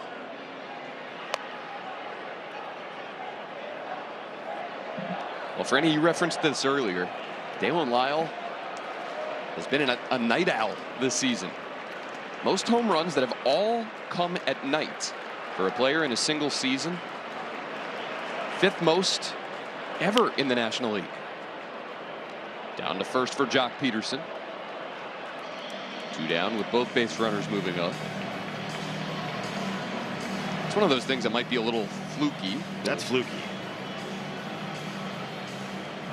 Because he plays in all the day games, you think about like just some guys just some years they're great days, bad at night, pop in the day. I mean, you'd think that the amount of fly balls that he hits during the daytime would be a little higher too.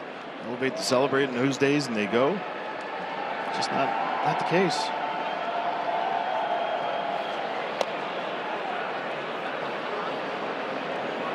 How about our buddy Dusty Baker on that list as well?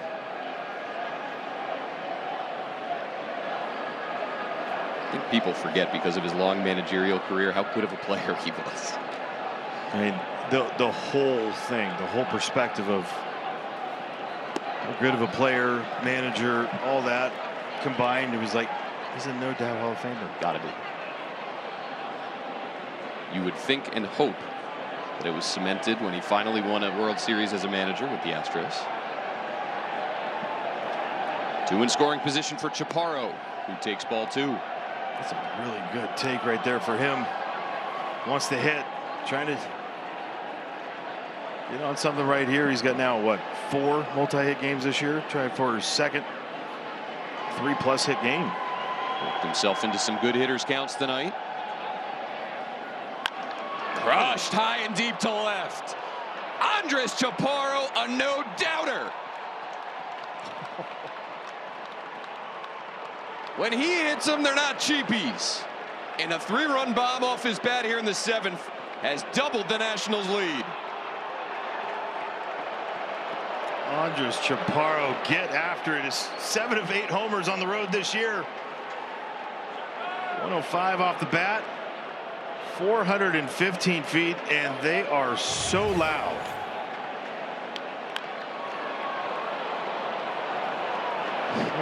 You spit on that changeup down in the zone, and it just kind of maybe shuts down that pitch from the pitcher, thinking like, okay, you're all over that. All right.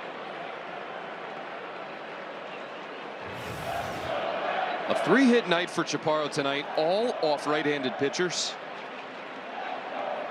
And now this season, 3 homers and 3 doubles in 28 at-bats against righties.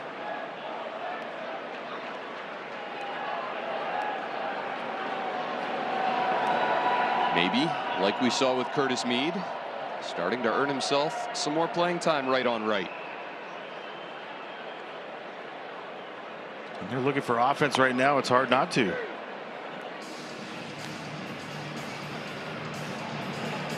He's got 3-run homers this year.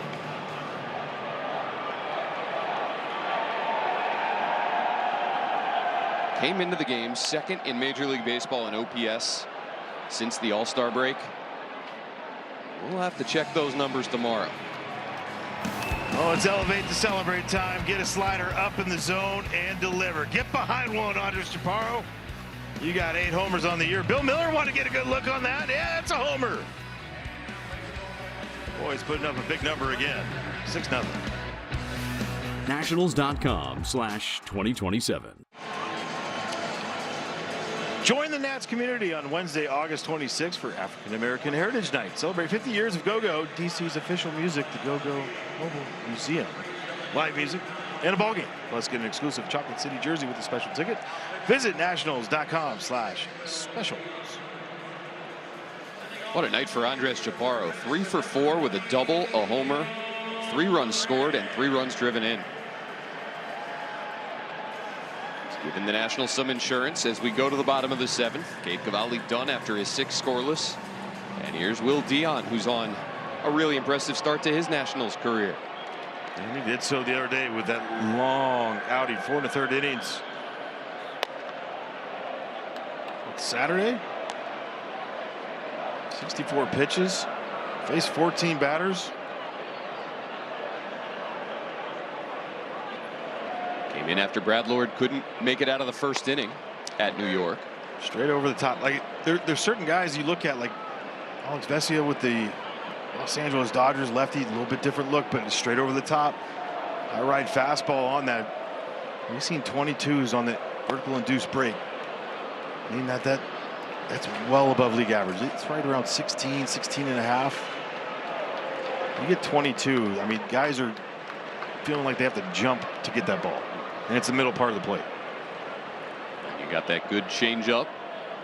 The floater. 2-2 to Duran. Struck out twice by Cavalli tonight. Dalen Lyle started the game in right. Now stands out in left field with Dylan Cruz taking over in right field. Jose Tena done for the night.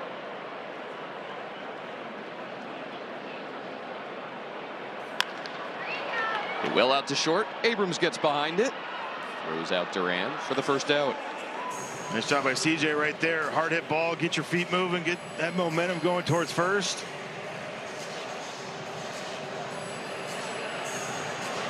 Well played.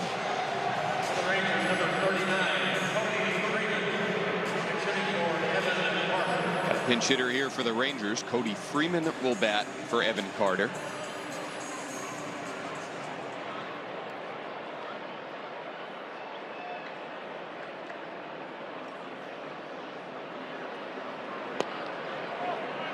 Changeup just misses low.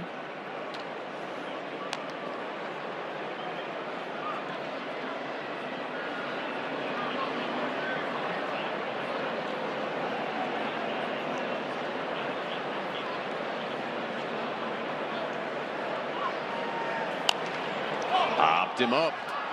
Will it stay playable for Ruiz? Yes, it will. And there's 2 down. This stuff I feel like with the Dodgers, we talk about with lefties that he's been so good, right? I'm not comparing him to him. I'm just saying the fastballs, the looks that you get a lot of pop-ups with guys like that. You're thinking 2, 3 balls above that. If you can't get there, it's just clip and go straight up. Nice play by Cabert. Jared Kelenic with 2 down.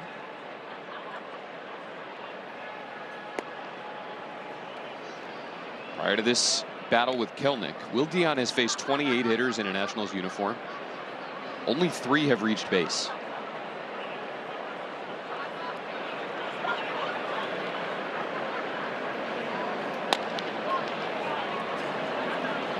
Two and 0.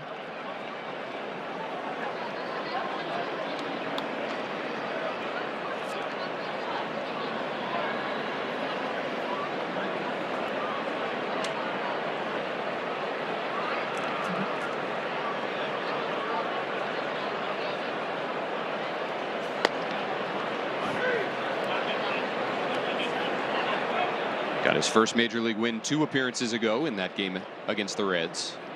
3 scoreless innings that day. Was in line for the win when he left that game at Citi Field.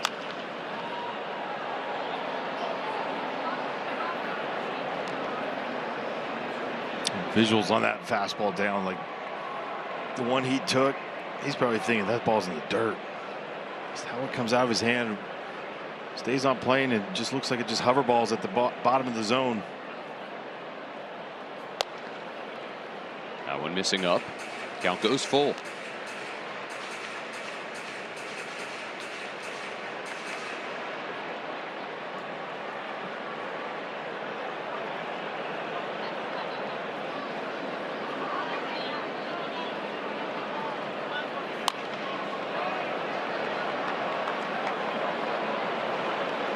Well, you don't want to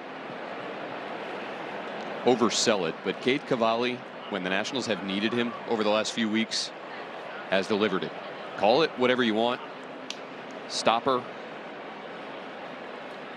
ace, whatever term you want to put on it.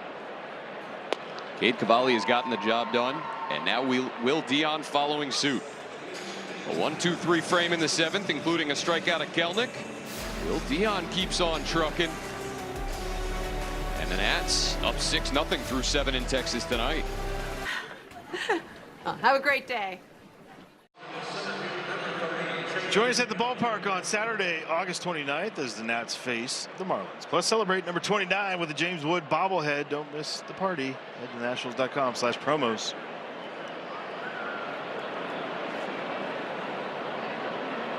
Jacob Young to lead off the 8th.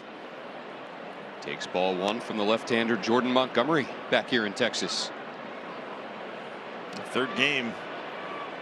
Kind of high, trying to figure it out from this roll. Long-time big league starter. Won a World Series with the Rangers in 2023. He's had the good changeup. There it is. Sinkers, curveballs, four-seamers.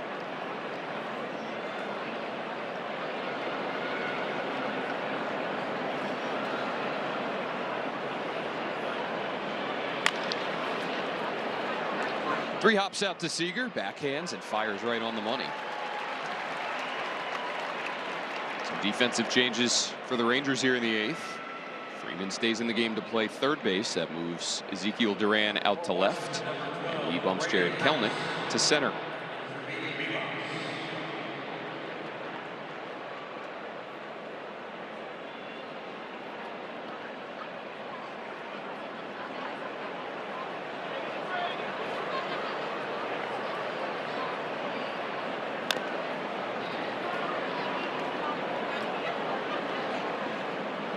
Brady House pinch hitting here. Good bat for Jorbit Bibas.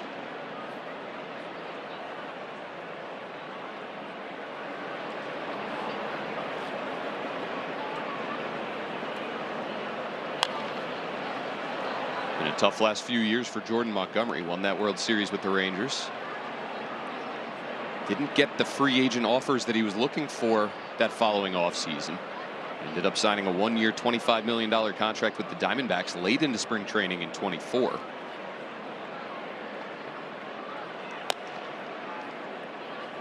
Struggled with them that season to a 6.23 ERA. Needed Tommy John surgery, which knocked him out all of 25. And now back here in Texas. Changeup misses away, and it's 2-2.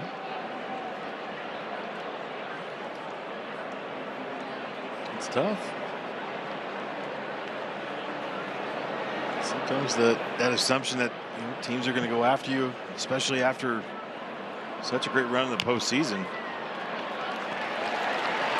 doesn't come to fruition. It's like the late ads in spring training on those big contracts year over year just seem like it's hard to have that success for whatever reason, whether it's being late into camp. Well, we talked about it with Zach Littell after he signed kind of late with the Nationals this spring, and he admitted to us that it took him a little while to find his footing, get everything synced up mechanically, sometimes the physical, sometimes the mechanical, sometimes maybe the mental. Joining a new team, trying to fit in late in the game.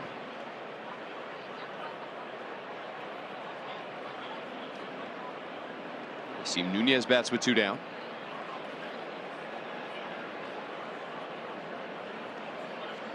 I mean, you joined the Nationals late in 2014.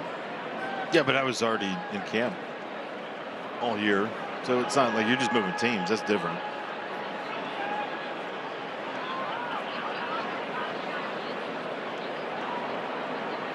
Max Kranick getting loose as Nunez takes strike 2. Did you find that it was tough for you to, I don't know, get the feel of that particular team early on? Because I competed against them for 2 years. Already understood what they were, the makeup, what they were made of. Just add the very little I did. A 1-2-3 8th work by Jordan Montgomery. Still 6-0 Nats here in Texas. Offers now at LandRoverUSA.com. Well, as we profile guys with ties to the Nationals and to the city in which we're playing, takes us to Hondo. Frank Howard played 16 years in the big leagues. Phenomenal numbers. Hit 48 homers in 1969 with the Senators. Made the move with the organization to Texas in 1972. Four-time All-Star, Rookie of the Year winner in 1960 with the Dodgers. Won a World Series in 1963 with LA. And some phenomenal nicknames. Hondo, the Capital Punisher, the Washington Monument. That was good too. Stood 6'7", 255. And by the looks of every video that we've seen of him in the past, legit. He is a monster. Just flipping balls to the left, right, no big deal. Bodies were a little different back then compared to now, just saying. Look at him towering over Davey Johnson at first base. Had a 3-year span from 68 to 70 in the Senators organization, where he hit 136 big league homers, drove in 343, and a leadoff single here in the 8th. Elias Diaz aboard. So a tough start for Max Kranick. Some soft contact results in a leadoff knock. Max Kranick, 12th game of the year. Some really good outings. Last couple days against the Mets. I liked it even better because, again, going up against the familiar foe, former teammates, to friends, and to be able to control your emotions and go, what, 2 1/3 and punch out 4. Loved it. Slider to the outer third. Strike one to Nicky Lopez. Blake Butera knows this guy well. Played against him in the minors and then coached him in the World Baseball Classic back in 2023. Lopez, a member of Team Italy. Drives one out to right center. Dylan Cruz is there for the first out.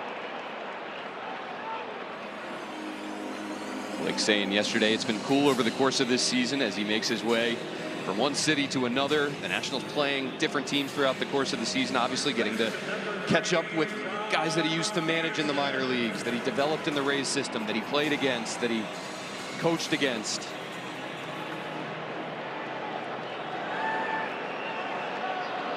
Can feel like there's so many people in this game, but Franny, I'm sure you feel like it can be a really small fraternity of guys in this world as well. 100%. I mean, just look at, I've told you about all the guys here with Texas. Yeah.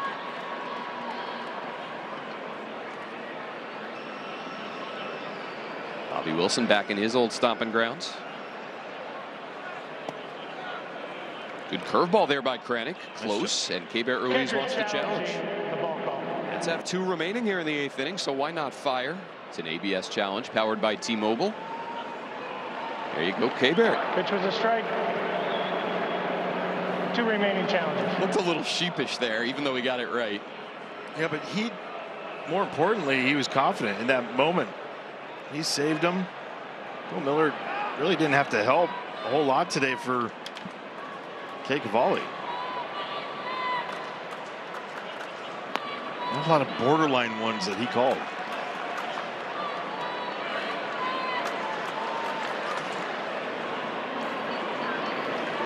.54 for 90 now. Keibert. 1-2 to Peterson. Ground ball right side.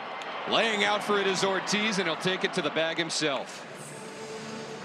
He's been incredibly impressive offensively, and he's shown some nice athleticism down at first as well. Well, a lot of people here question whether he could play first base. How's his movements? Well, that's a pretty good movement right there. Good reaction.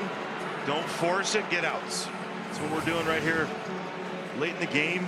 We have a 6-0 lead. It's get outs. Don't force the issue. Diaz to second. And here's Corey Seager.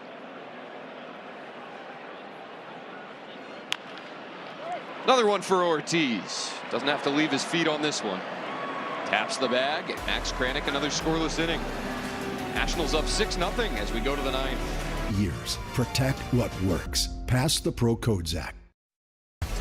This copyrighted telecast is presented by authority of the Washington Nationals and may not be reproduced or retransmitted in any form.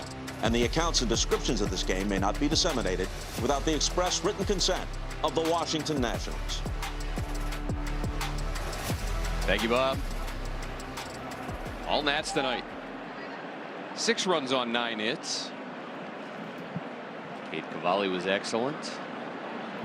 Will Dion and Max Kranick the same.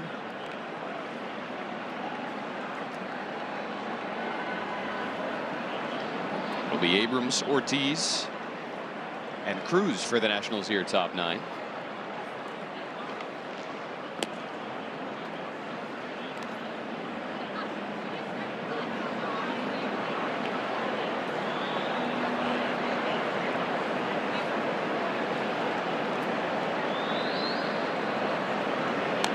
Stuff that's going to go a little bit more unnoticed because of the dominance of Cade Cavalli, but with the dominance of him, not a lot of plays in the field. Guys were ready to go. They're on their toes.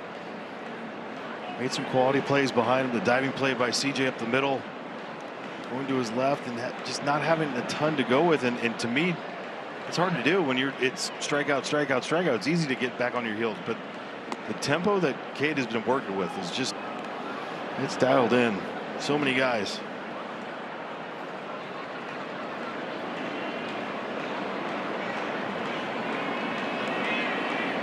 Chance to pick up his 6th win in his last 8 starts. Abrams got jammed. Count remains 2-2. So Dion a scoreless 7th with a strikeout. Max Kranick scoreless 8th, working around an infield single. And Jake Bird getting loose for the bottom of the 9th.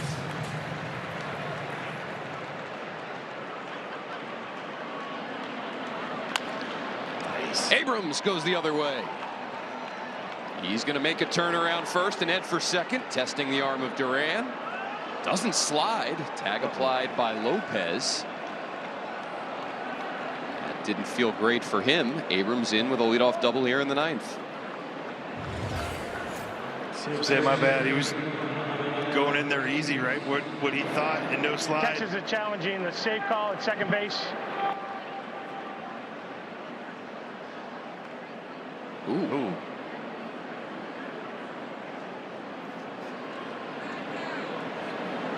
Watch his left foot go on the base and then pop up. It's a Mazda manager's challenge.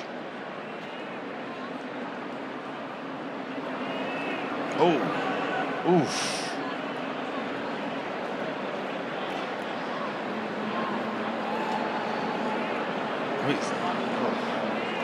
I just hope CJ's ankle is all right, because right there, ugh.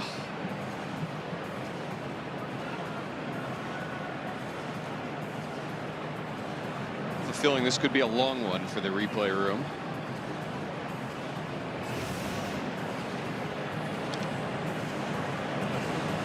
Have to determine when that left foot came off the bag, when the tag was applied, and did the other foot get back on the bag before then? So he's on right there, right? Now he's off. The tag's there. The question is the heel. The heel, and did he stay on him in that moment? I mean, that's like the important call. God, every time we show it, we're lucky that he's standing up, moving around. I think he's safe just based on that one right there.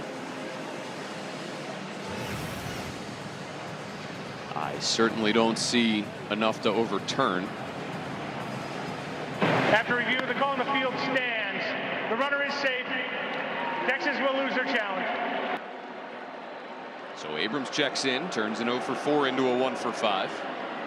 That's a pretty good salvage right there for CJ. Just hope he's all right.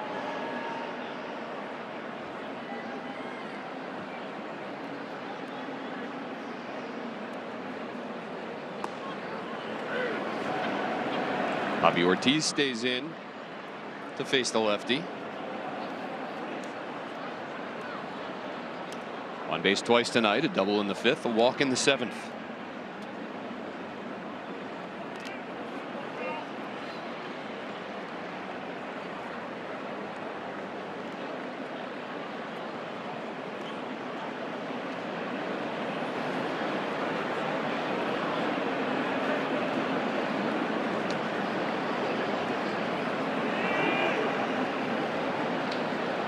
I think it's fair to say that there are a lot of people, Nationals fans, who are checking the lineup every day over the last few days, waiting to see if that particular day is the day that C.J. Abrams is going to move to second base. Hasn't happened just yet.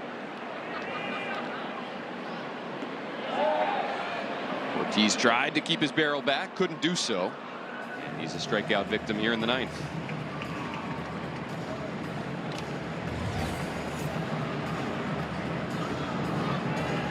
That one, yeah, you can see the handbrake, wrist brake. Yeah, it's interesting, and when Blake Buter is going to do it.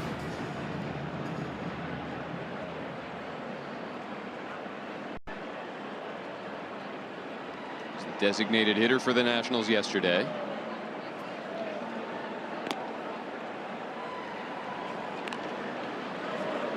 Got all of his pregame work today, or at least based on what I saw out at shortstop, and you understand that from a standpoint of that's what we're playing that day. Playing short that night, wanting to get in all your reps there. Dylan Cruz gets his first at bat of the night, takes a pitch up and in for ball 2.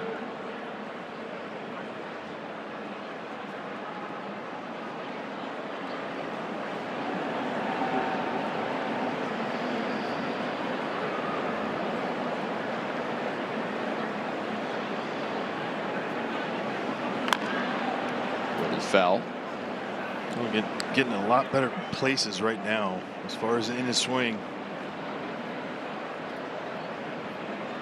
Setup, everything's so much different, so much calmer. And I feel like I was asking Matt Schulte about it today. Like, does it just seem like he's just playing pepper? He's got this fast twitch. We get the whole thing, and it's not over swinging. It's like those are the things, the good habits starting to creep in there for Dylan.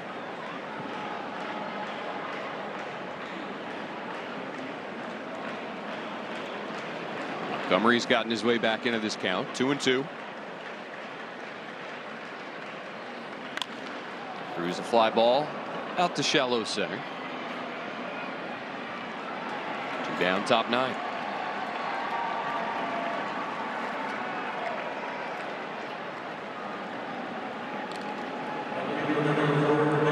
Rangers will send Langford, Nimmo, and Duran to the plate, bottom 9.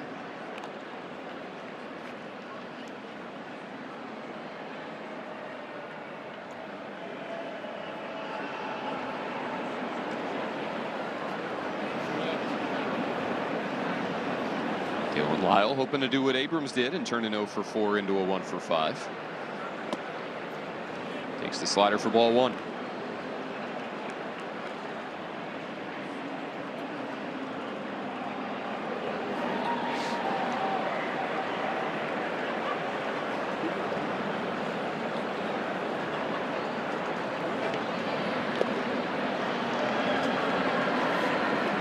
Curveball. They remember during that playoff run they had, he was so deadly with just everything.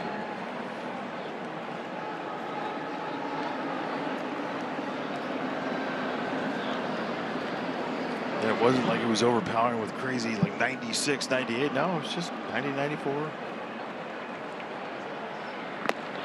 Guy having success without a ton of strikeouts. Only had 17 Ks and 31 postseason innings that October, but pitched to a 2.90 ERA.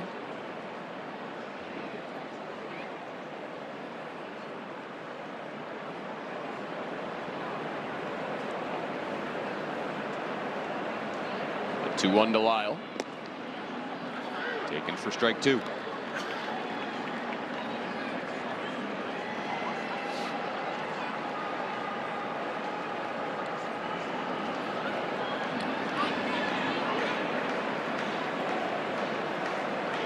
Broke into the majors back in 2017 with the Yankees.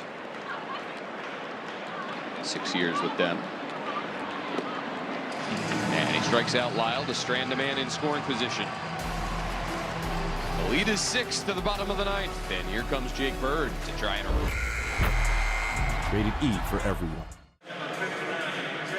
Nationals got shut out by the Rangers last night 5-0. They're hoping to flip the script here tonight. 6-0 to the bottom of the 9th. How about this on our hot corner? Cade Cavalli struck out 11 tonight. He did so on just 84 pitches, tying the Nationals Expos franchise record for the fewest pitches to record 11 strikeouts. Tomo Oka of the Expos back in 2002. All right, so let's make him the 1-1. So he's of the Nationals. Yep. Impressive. Well, for Jake Bird, his 41st game of the year, and you're looking at some of these outings, you're going, okay, what could be different? Well, they're showing it right there in that first pitch. A lot more four-seamers and sweepers. A little bit less two-seamer than what he's been. Kind of like an open book, trying to figure things out. This is a guy that could get a lot of swing and miss in his career early on. Struggle a little bit, but trying to find it. And when you're an open book, no thoughts and execution, maybe a freedom of mind and peace of mind. It was a good outing last time against the Mets. Yeah, trying to build off of that. Struck out 2 in a scoreless 8th at New York. That was 3 days ago.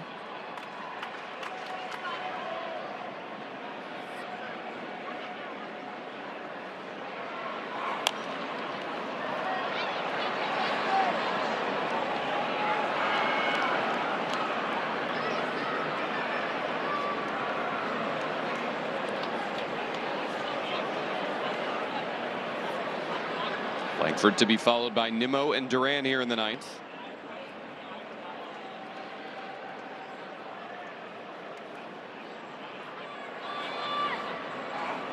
Nice. Got him. Sweeper took off. And a strikeout for Bird to begin the 9th. And change the eye level right there. This sinker at the top of the zone before to get to there. Nice job by Jake Bird. Just takes off. Got the Tom Cosgrove sweeper from the left side. You got the Jake Bird sweeper from the right. Brandon Nimmo with 1 out. That sweeper nearly got him.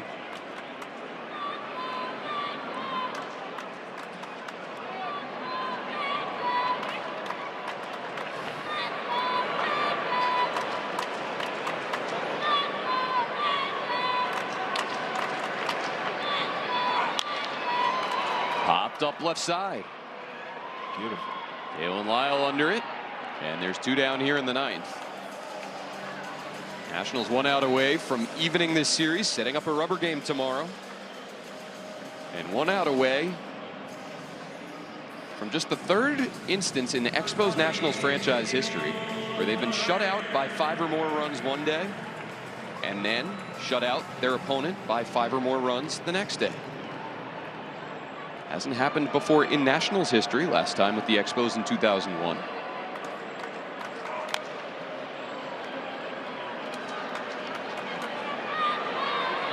That situation has only happened once in Major League Baseball previously this year, and the Rangers involved in that one too. And Nats are involved with the 23-4 game against A's, and then flip the script the next day. Yeah, that's great. Yeah, never know what you're going to get. Fastball up and into Duran.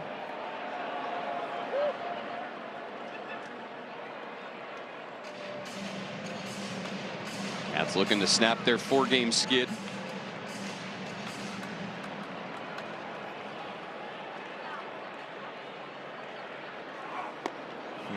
Another good sweeper, 1-2.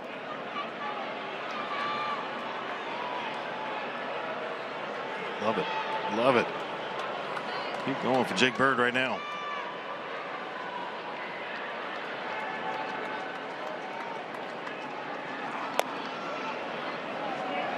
Peeled down to first. No swing, says Chad Whitson. Last time he did this up and in with that fastball, he went right to that sweeper. Does he go back up and in, or does he go to the sweeper? I mean, those are the things you look at.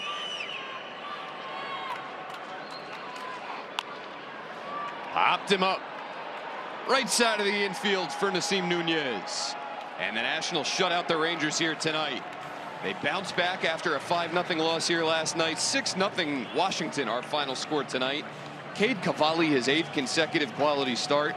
Andres Chaparro, a 3-run bomb. And a really nice bounce back here in game 2 of this set in Arlington. Well, you need your #1 guy to go out there and stop everything and put, boys, get on my back today. And he did just that. 11 punch outs for Cade Cavalli. It just felt like he was in command from pitch 1. And then you get the Jose Tena homer, and then you just keep adding on. We talk about get a leadoff double and then get him over, get him in. How about just get him in for Keibert Ruiz? Like things like that, where they have been missing out time and time again over the last few weeks.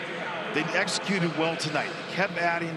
We got that 3-run bomb later on from Andres Chaparro, and then the bullpen. Will Dion to Max Kranick to Jake Bird. Fantastic job by the pitching staff and the boys.